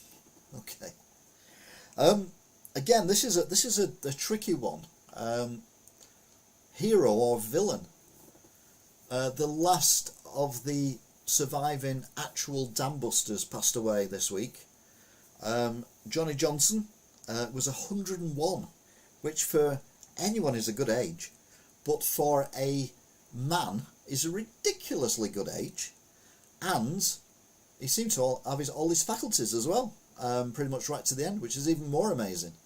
So he was basically one of the last, well, he was the last survivor of the mission of the Lancaster bombers going over to Germany to bomb the dams to try and end the war by destroying the factories and everything. The dam busters also got a Great Warden team. Yeah, I'll give you that one. Although it's spelt slightly different. Oh yeah, you did spell it differently. No, it's not justice for the poor boy and his family. I've been denied their only son, and anyone would have been potential future and grandkids. For what, 8 months suspended jail sentence? No justice. No, but the family seem happy, which I find peculiar. But, you know, at the end of the day, it is what it is. But yeah, going back to Johnny. Apparently he was 21 there. Looks about 41, I'll be honest. So to live to 101, quite impressive. And it showed us a video of him from like 5 years ago, telling a story of the actual bombing run that he did. And he was the guy who was led at the bottom of the aeroplane, looking out of a little window with a little piece of wood to get the height right for the bouncing bomb, so it would hit the actual dam itself. And he said to the pilot, no, first time they did it, no, it's no good, you'll have to go around again. So the pilot flew around again, got again, went, no good. Ended up doing it 10 times. The other lads in the back of the plane were coming over the radio, all for bleep's sake, come on, just get rid of the bomb, will you? Anyway, he said, you know, what was the point of dropping the bomb if it wasn't going to do the job that they were sent there to do? Bearing in mind that the Germans at the same time, were blitzing the whole of the east coast of England, as well as Manchester, Liverpool, Coventry, Bath, obviously London and everywhere else, and it was blitzkrieg. It was literally just random bombs being dropped over cities. You know, thousands of people were killed. We're doing the same thing in Germany as well, don't get me wrong. War is not a good thing. At least nowadays we've got weapons which are a bit more targeted than just blanket bombing, unless you're Russian, of course. That's another story for another day. Anyway, 10th time they did it, and it succeeded. The bomb went off and the damage was done to the dam that they anticipated, and it did shorten the war. And, you know, he was a hero. But a lot of people think he was a villain. Well, there we go. I have actually touched a bouncing bomb at the Duxford Museum. Yeah, I went beyond the velvet rope of protection. You're a bad un, Deno. Oh no, bad un's bad un. You're Dino. Steele's had a mention on his own, to be honest. That's true. I don't think it would be so upset at the funeral. He was a good age. Still sad, yeah, and he was a good little storyteller as well, you know, and it was people like him who were, you know, it's the reason why we're still talking in English. But yeah, R.I.P.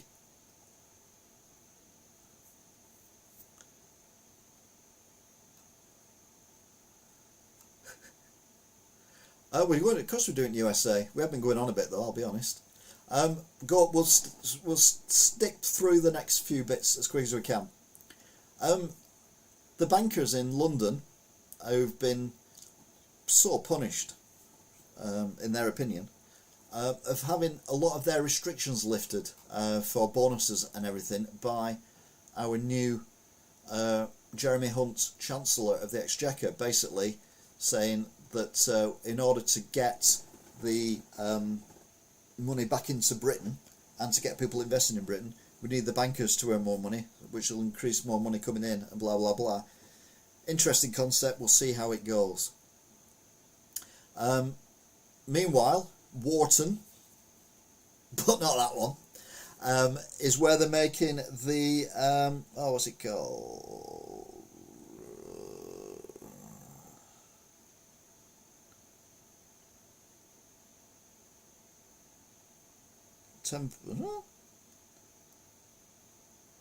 What have I written there?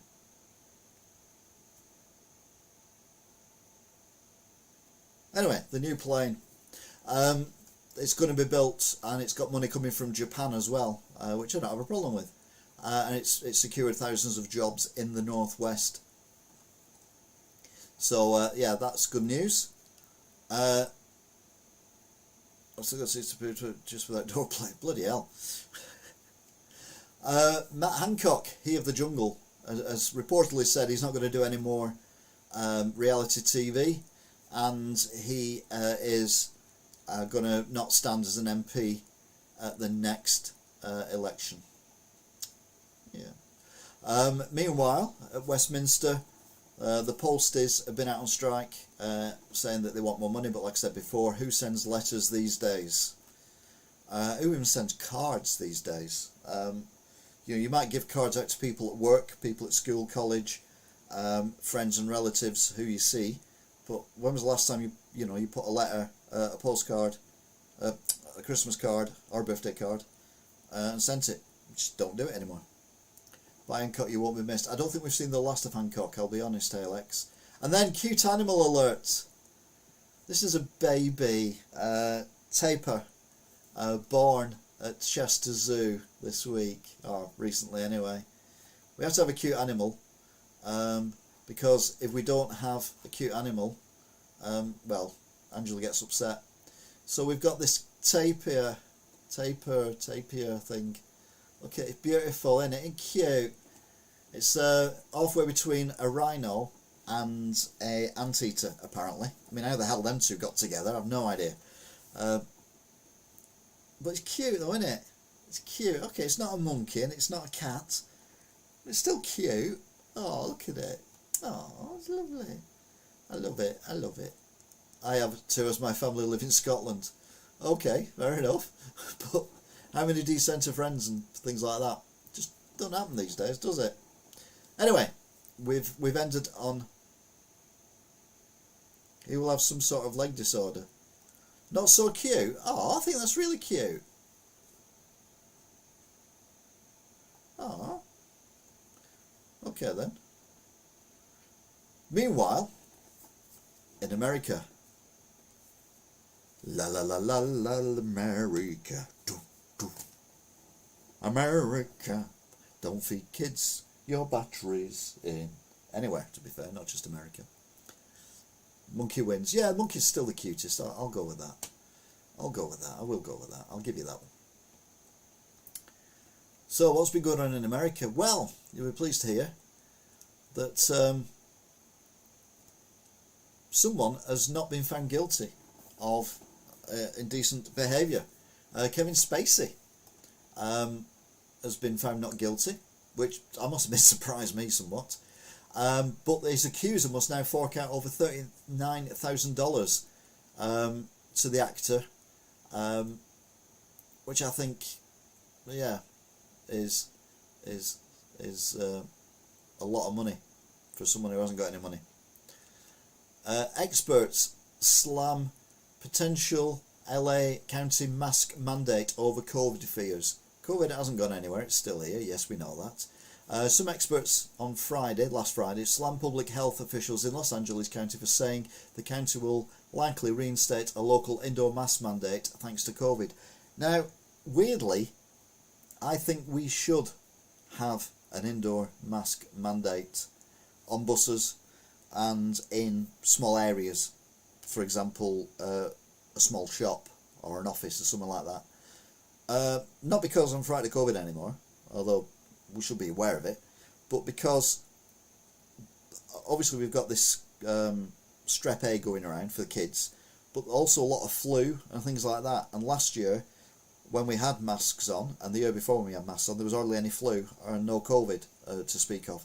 And I think it's just I think it's just a sensible thing to do in small spaces. I'm not saying everywhere. I'm not saying on the street. I'm not saying in a supermarket. I'm just saying if you're in a bus or a very small area with lots of people, wear a mask.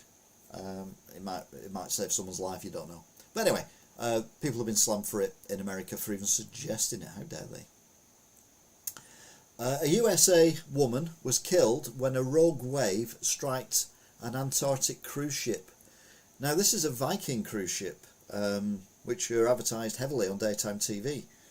And they've been going on about they have the long ships that they sail on the rivers, and you're like, how the hell do you get a ship that's like three lengths of a football pitch round a corner on a river? Obviously they do, but they just look ridiculously long and flat. But they've also now got liners, and they now take people on sea cruises. Anyway, a rogue wave, which is basically a wave that just appears for no reason whatsoever, has hit the side of the ship, and sadly it's killed a 62-year-old American woman. Now, I don't know quite how. I can only think it's from debris, i.e. maybe glass or something similar. But nowhere else was seriously injured, and there was very limited damage. So the poor woman just happened to be at the wrong place at the wrong time. But it just shows you can never trust nature. Meanwhile, we've been talking about our new plane that I forgot the name of. Embarrassing. But the Pentagon have debuted its new stealth bomber, the B-21 Raider. Now, the only problem I have with the B-21 Raider is the fact that we've now seen it. We've been told about it, so it's not really a stealth bomber anymore, is it? A bit like the bomber that, or the fighter that's going to replace the Typhoon that we've got over here in the UK. I'm just see if I can find the name of it, because it's really annoying me that I forgot the name. Matan Cook, already done, and it's just waiting list. Oh no, it's gone. Germans, Cumbria, days, Trump, fine, Trump. Oi off. See you, Wrong Gun. I'll be doing another one before Christmas, mate. If you have money, take your case to the USA. Night, Wrong Gun, take care, and please join us on Tuesday night for Elders Road Trip. Yeah, although I don't talk to you on that one because I'm too busy driving. But we have got truck count, which is very exciting. Anyway, America's newest stealth bomber made its debut on Friday after years of secret development as part of the Pentagon's answer to rising concerns over a future conflict with China. The B-21 Raider is the first new American bomber aircraft in more than 30 years. Almost every aspect of the program is classified, but they let you take pictures and go up and have a close look at it, because they're thick in America. A box truck tumbles off a California highway onto a separate crash scene. So there's already been a crash. Truck count is the highlight of my week. Oh dear. There's been a crash already, and it's been attended to by emergency services, and then an articulated lorry, big rig, or as they call them, a box truck, fell on top of the crash. I mean, you literally couldn't write it. 3 people were injured after a large box truck toppled off a freeway ramp and crash landed on the scene of an earlier accident in Los Angeles. The chaotic crash occurred amid commuter traffic around 7:30 a.m. A commuter was filming the first crash, caught the whole incident on the second crash. Will that bomber go through the radar undetected? Yeah, I would have thought so. Hiya, Reese. I've just thought to ask you about the bump you had. Oh, I had a sore back for 2 days, but it's alright now. I've asked Steely if he still has a Cortina. He does, because it's a solid Cortina. And we all know Steely likes them solid. That sounds really wrong. It's not. It's perfectly innocent. Ukraine cops foil a group trying to steal a Banksy mural from Kiev wall. Police thwarted an attempt to steal a mural painted by enigmatic British street artist Banksy from a wall on the outskirts of Kiev, officials said. The painting is an image of a person in a gas mask and a nightgown holding a fire extinguisher, and it went missing Friday after thieves removed it from the wall. It was found and returned to the owners of the house it was on, which I don't really understand why, but anyway. School teacher posts about using stuffed animals to teach kids lessons on being gender fluid. Now this gender fluid thing, I mean, there's many arguments about it. You know, like I said before, you can be whatever you want to be, that's fine.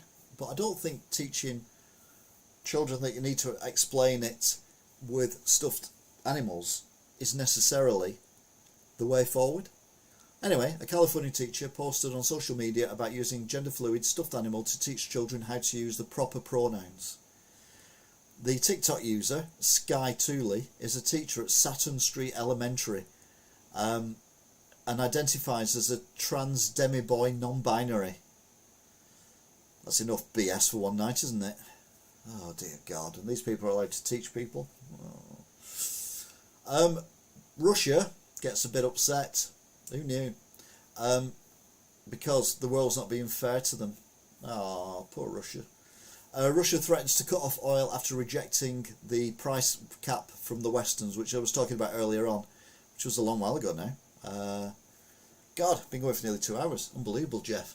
Russia is threatening to stop supplying Western allies of Ukraine with oil after rejecting proposed price cap of $60 per barrel.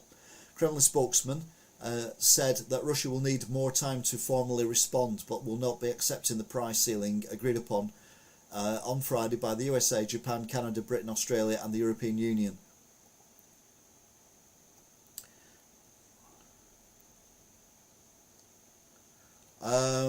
Yes, they are allowed to teach because there's nothing wrong with us or making our existence known to children. Making our existence known to children. Yeah, but you don't want to ram it down the throat, so to speak. That come out wrong.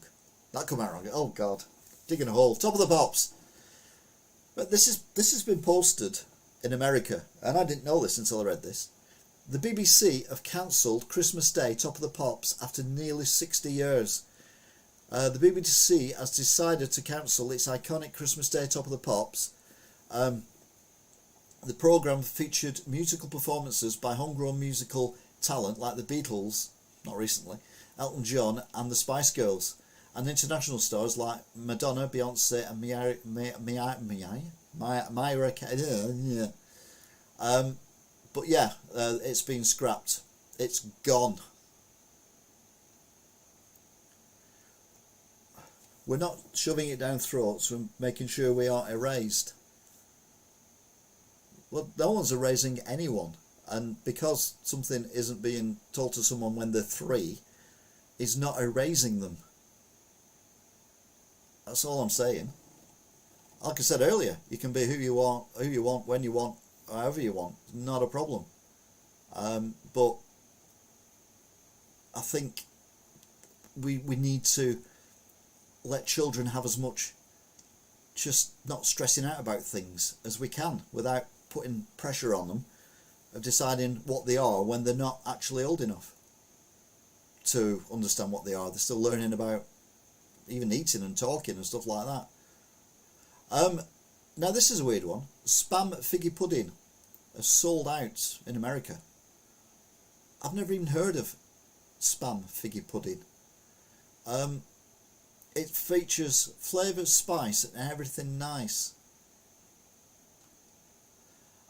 They really took the line now that brings us some figgy pudding seriously. The makers of Spam have introduced figgy pudding, a festive twist on the product's original recipe. Right in time for the holidays, but the limited time purchase is apparently so popular it's already sold out on Amazon, Walmart and the company's website. It sounds vile, I'll be honest with you. The scary thing is, I've got a tin of Spam that I was going to do some recipes with, and I've had it for like 6 months and I just can't be bothered opening it because I'm pretty sure I won't like it. Or worse still, I'll love it and then I'll just start eating spam, spam, spam, spam, spam, spam, spam, spam, wonderful spam, wonderful spam. I've been to this spam museum in America. Hi Phoenix Hero. Welcome. You've been to, there's a spam museum in America? God, they have a museum for everything. Having said that, we have 2 pencil museums that I'm aware of in the northwest, so what can I say? Takes us back to schools again, doesn't it?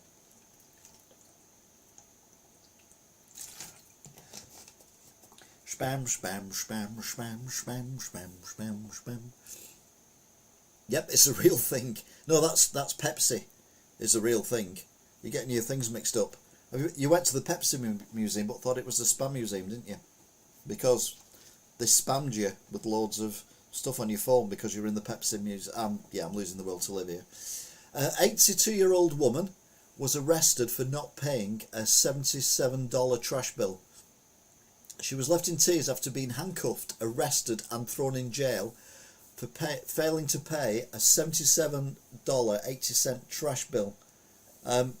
She initially thought the two officers from the Valley Police Department were joking when they arrived at her home, and they were told her they were there to arrest her for failing to pay a garbage service bill covering the months of June, July and August.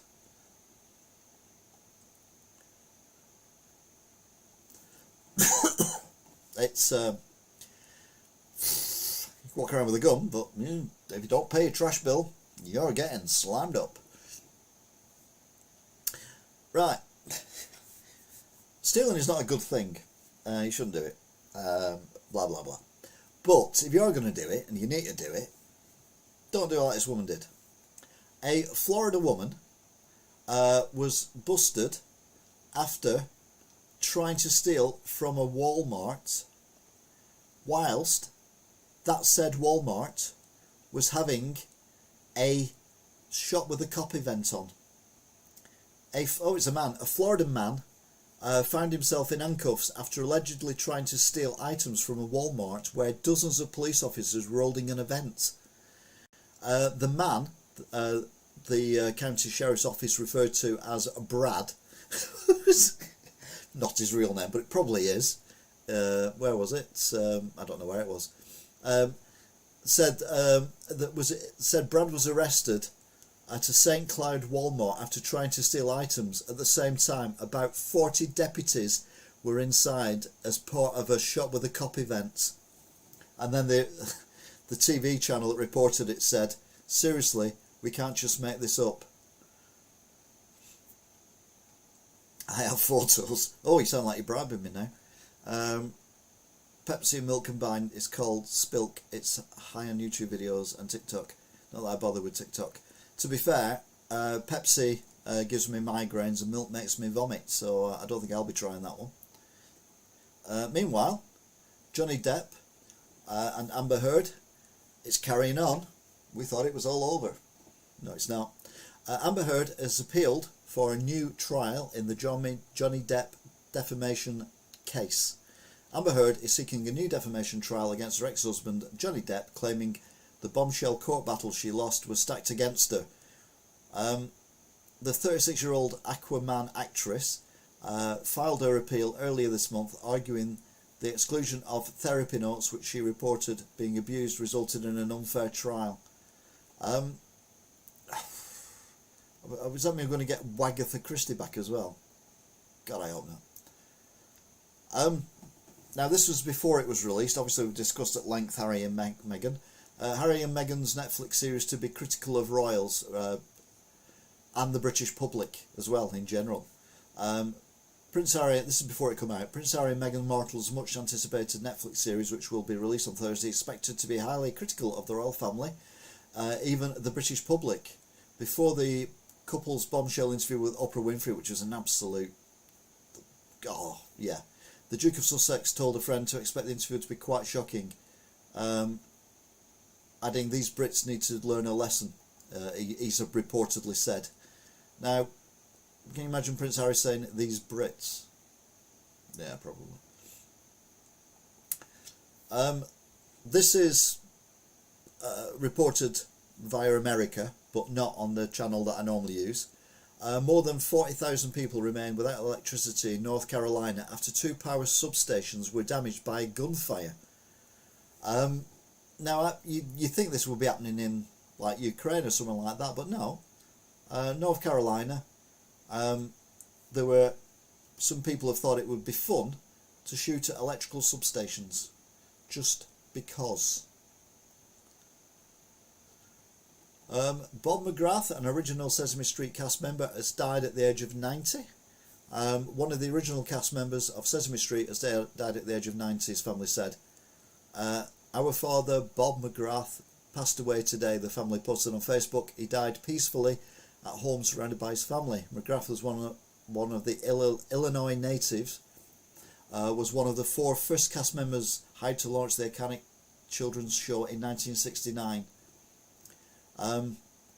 Yeah, it's always said when people pass away, but again, 90 is a bloody good age.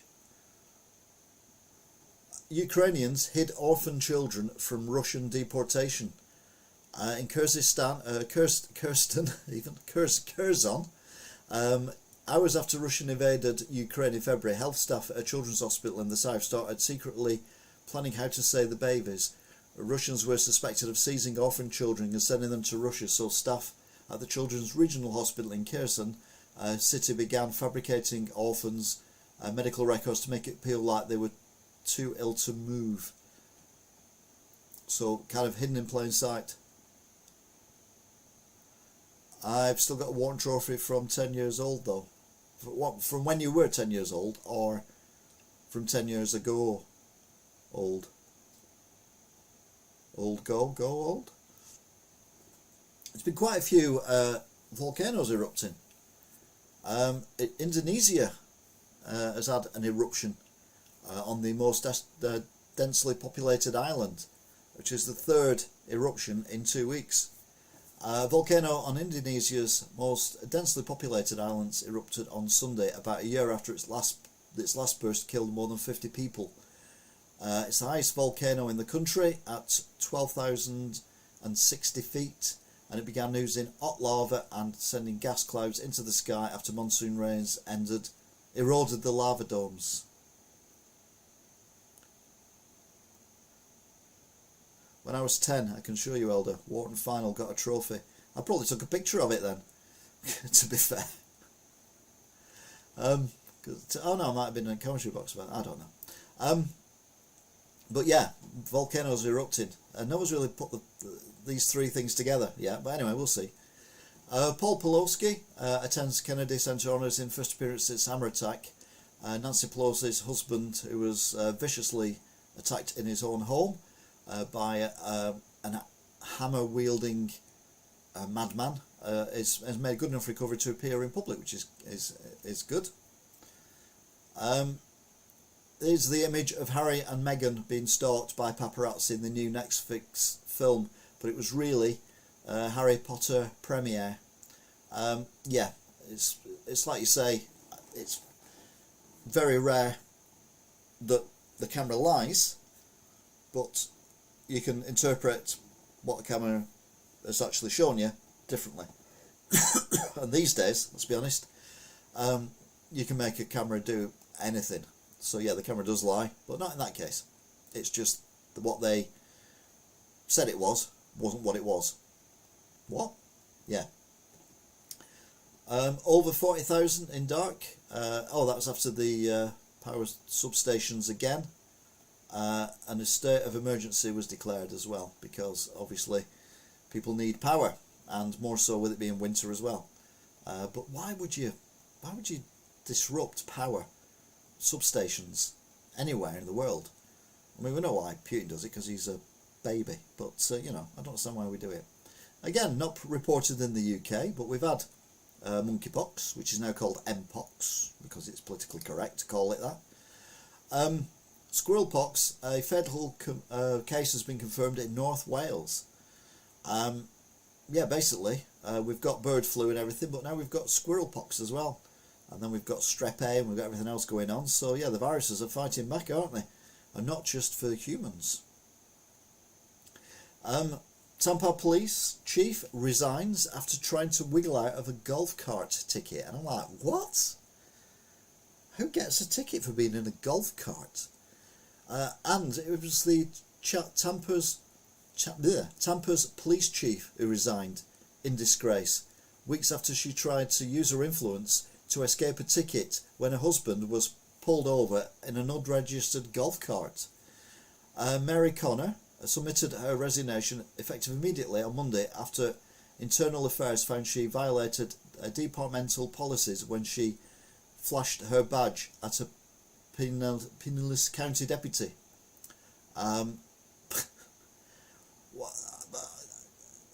What? It's weird. A Florida cop accidentally shoots his best friend dead whilst playing video games. A young Florida cop, deputy, was accidentally shot and killed by his roommate, who was also a police officer, when the pair took a break from playing video games.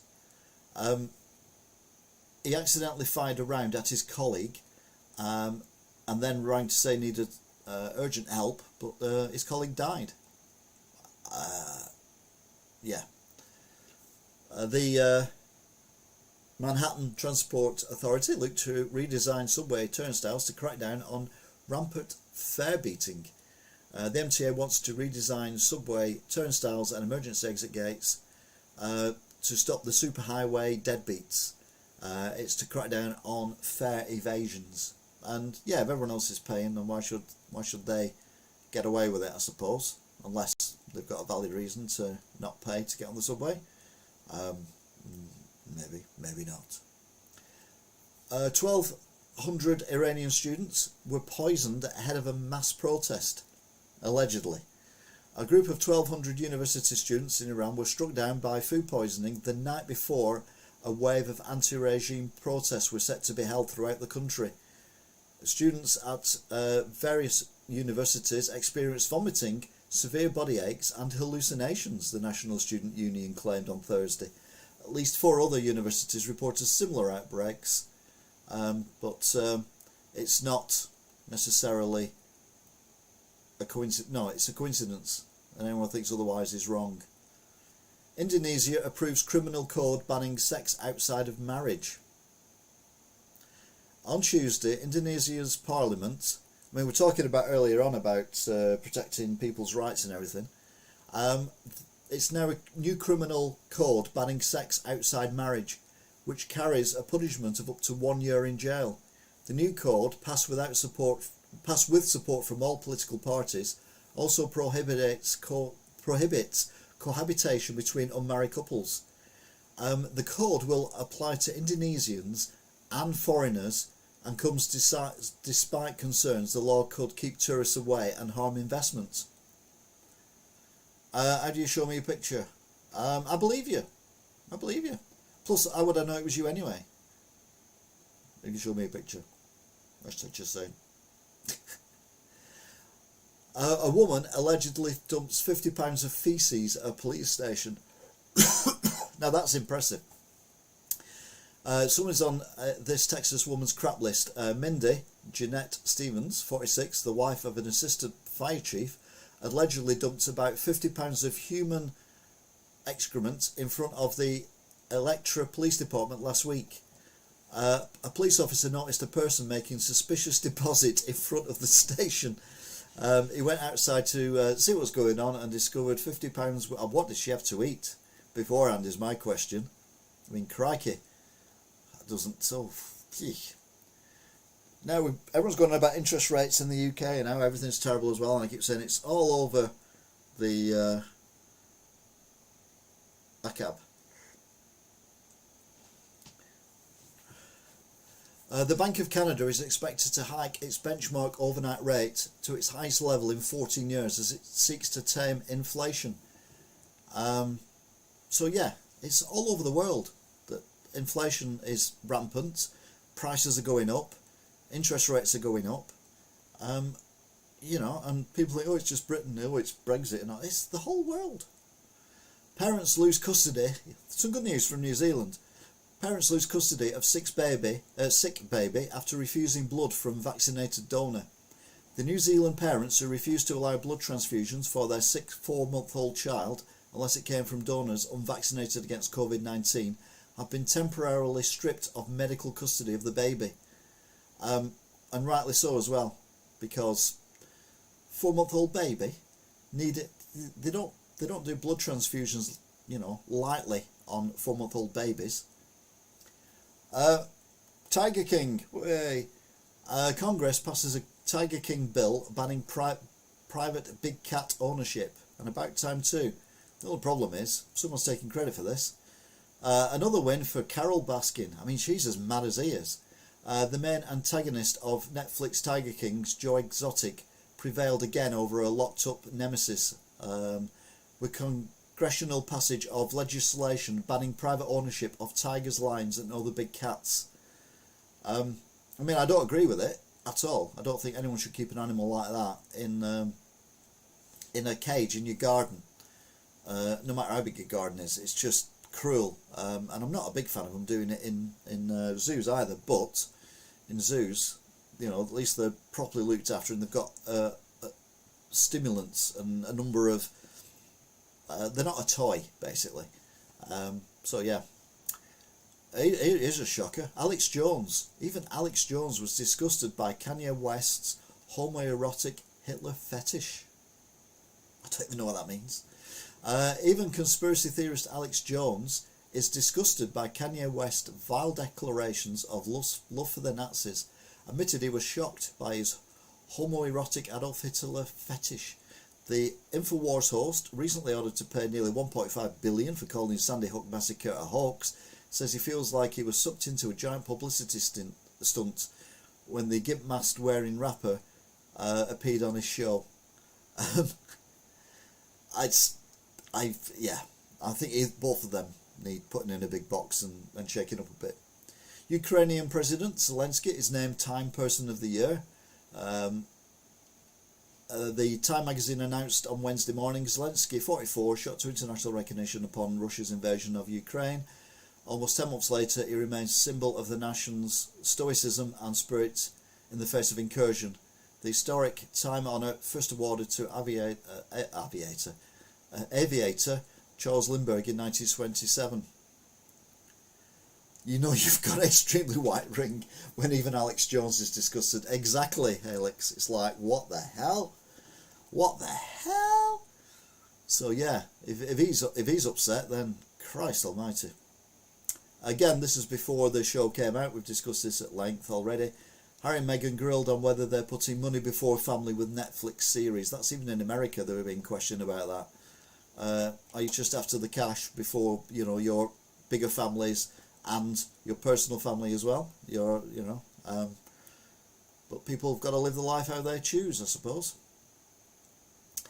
San Francisco pauses policy arming Robocops with explosives. Wow.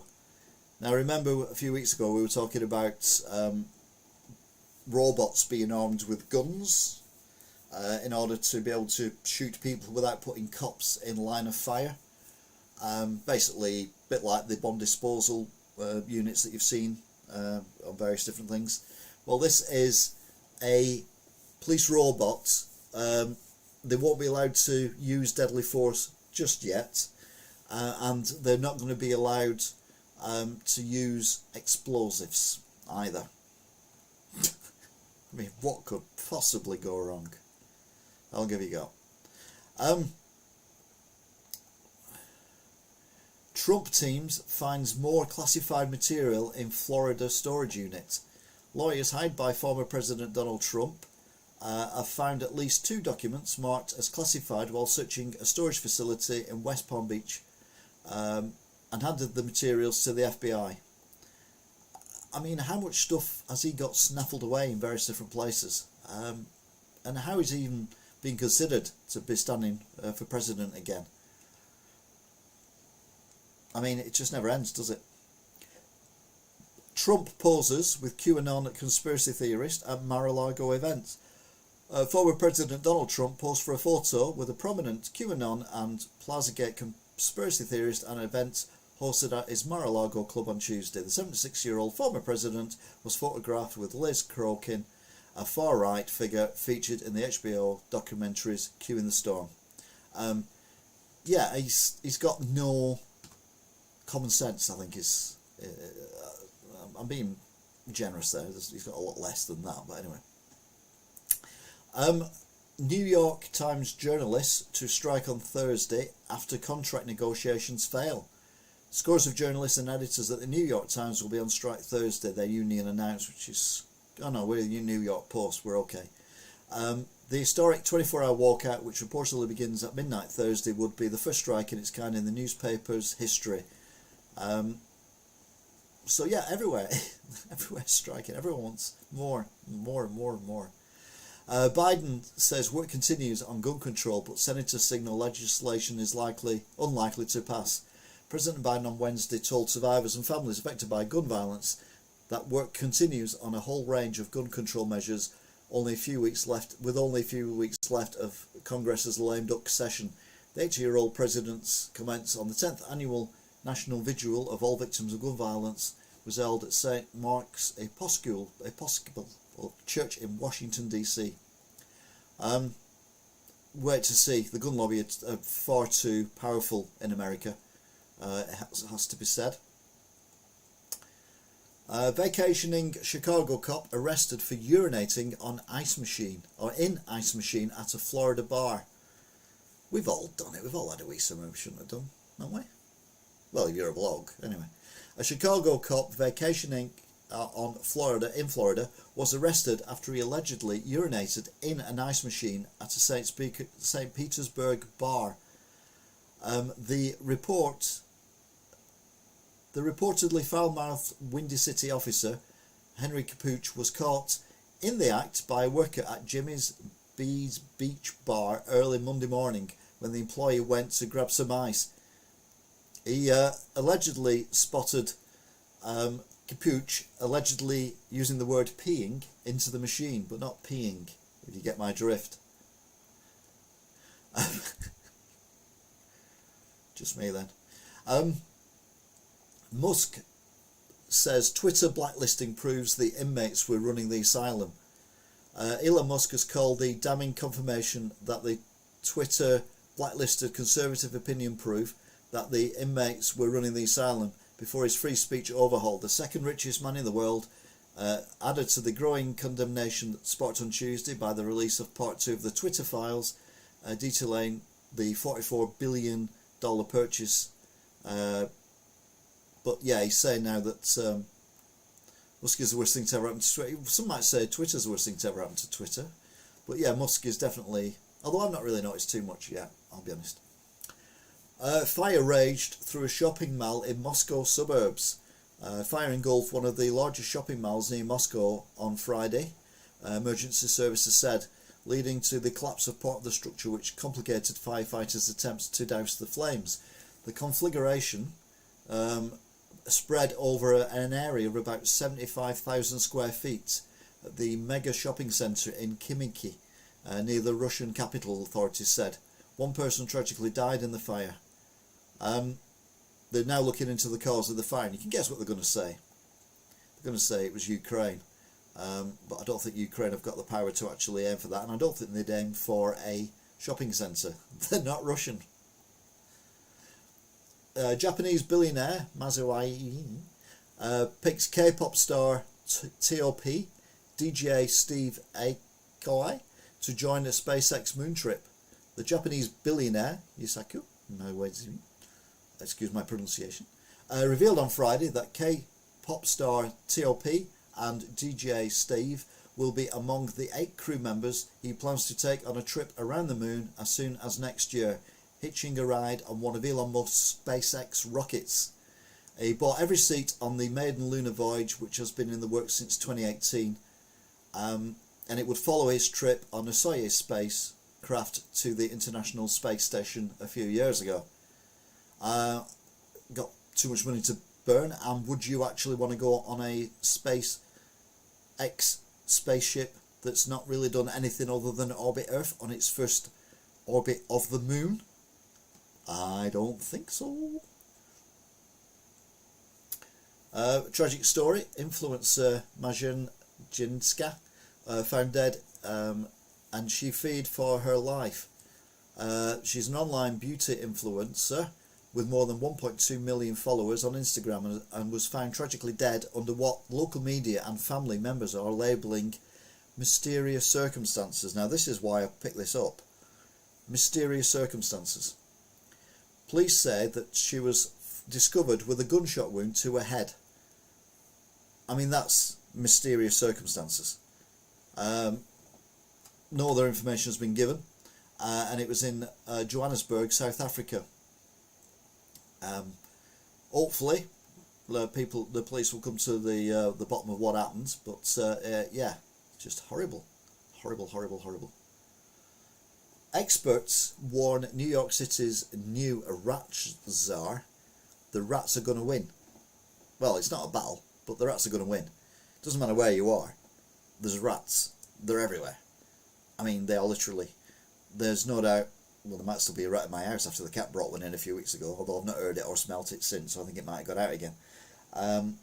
But yeah, there are rats everywhere. And New York, obviously, is full of rats. And because of the pandemic and lockdown, they've multiplied because there haven't been people going around killing them or cars running them over or anything like that. And now there's that many of them that they can't actually control them. Not that they could before. But anyway, this guy apparently thinks like a rat, and that's a valuable way to think right now. Now, thinking like a rat is different from acting like a rat. Acting like a rat is when you're running along the wall, weeing and pooing all the time.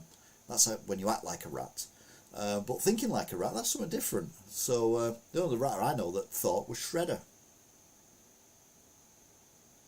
He was a rat, wasn't he? I don't know. And I don't mean the Shredder from from Plebs. Oh my God, we've gone full circle. Anyway, that is it for what a week that was this week. An epic 2 hour and 11 minutes. I've kind of rattled through the American stuff, I'll be honest, because we spent a lot of time on the non-American stuff. Maybe I need to separate the two. I've actually got myself a proper diary as well. So instead of a piece of paper like that I write on, I've actually got myself a proper diary for next year. So I can actually do the days and everything. It'll be lovely. It will be lovely.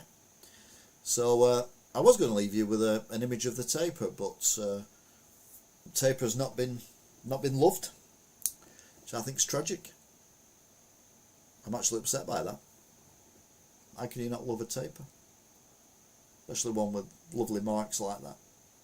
Anyway, that's it for this week. I'll come back to that in a minute. Phoenix, just bear with us. I need to go to the top of this. You've done a lot of talking today.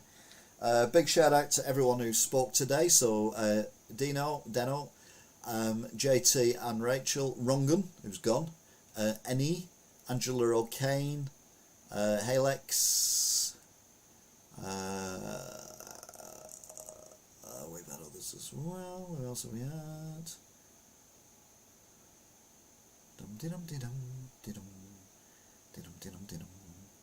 Don't forget as well, if you're listening to this on a podcast, to check out the actual broadcast via the link, and if you're watching this on YouTube, check out the podcast via the link.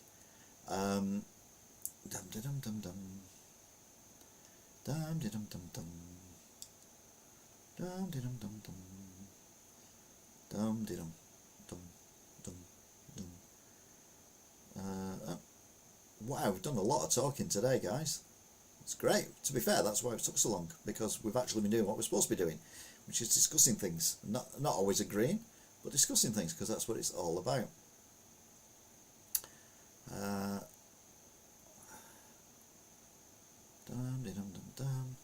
Don't forget we're doing it again next week.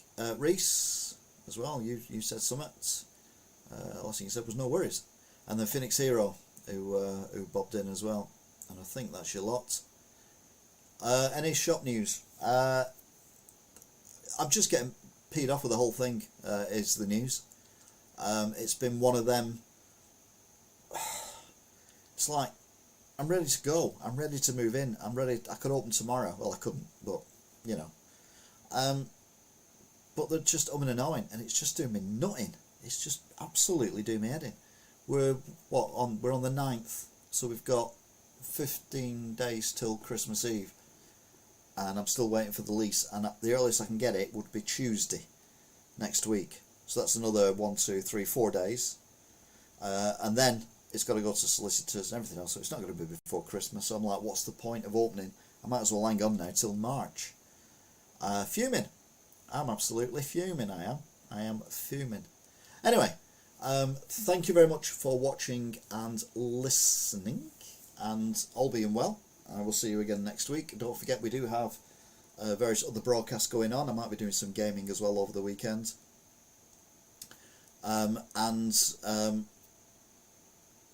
Please hit the like button to receive updates on the shop news and updates on Wigan refurbishment. The council should, to be fair, it's not the council who are the landlords this time. It's the landlords who are the landlords. They were just kind of dragging the feet. But yeah, hopefully it'll all come off at some point. Yeah, Wigan Watch for the updates on what's going on in Wigan Town Centre. I don't do trees on Christmas, I'll be honest, in the house. I live on my own, and I'm not really that bothered. It's a lot of faffing around. Here's one thing I noticed, completely off subject, but if you watch Emmerdale, right, Emmerdale Farm, it used to be, Emmerdale, you've got some ginger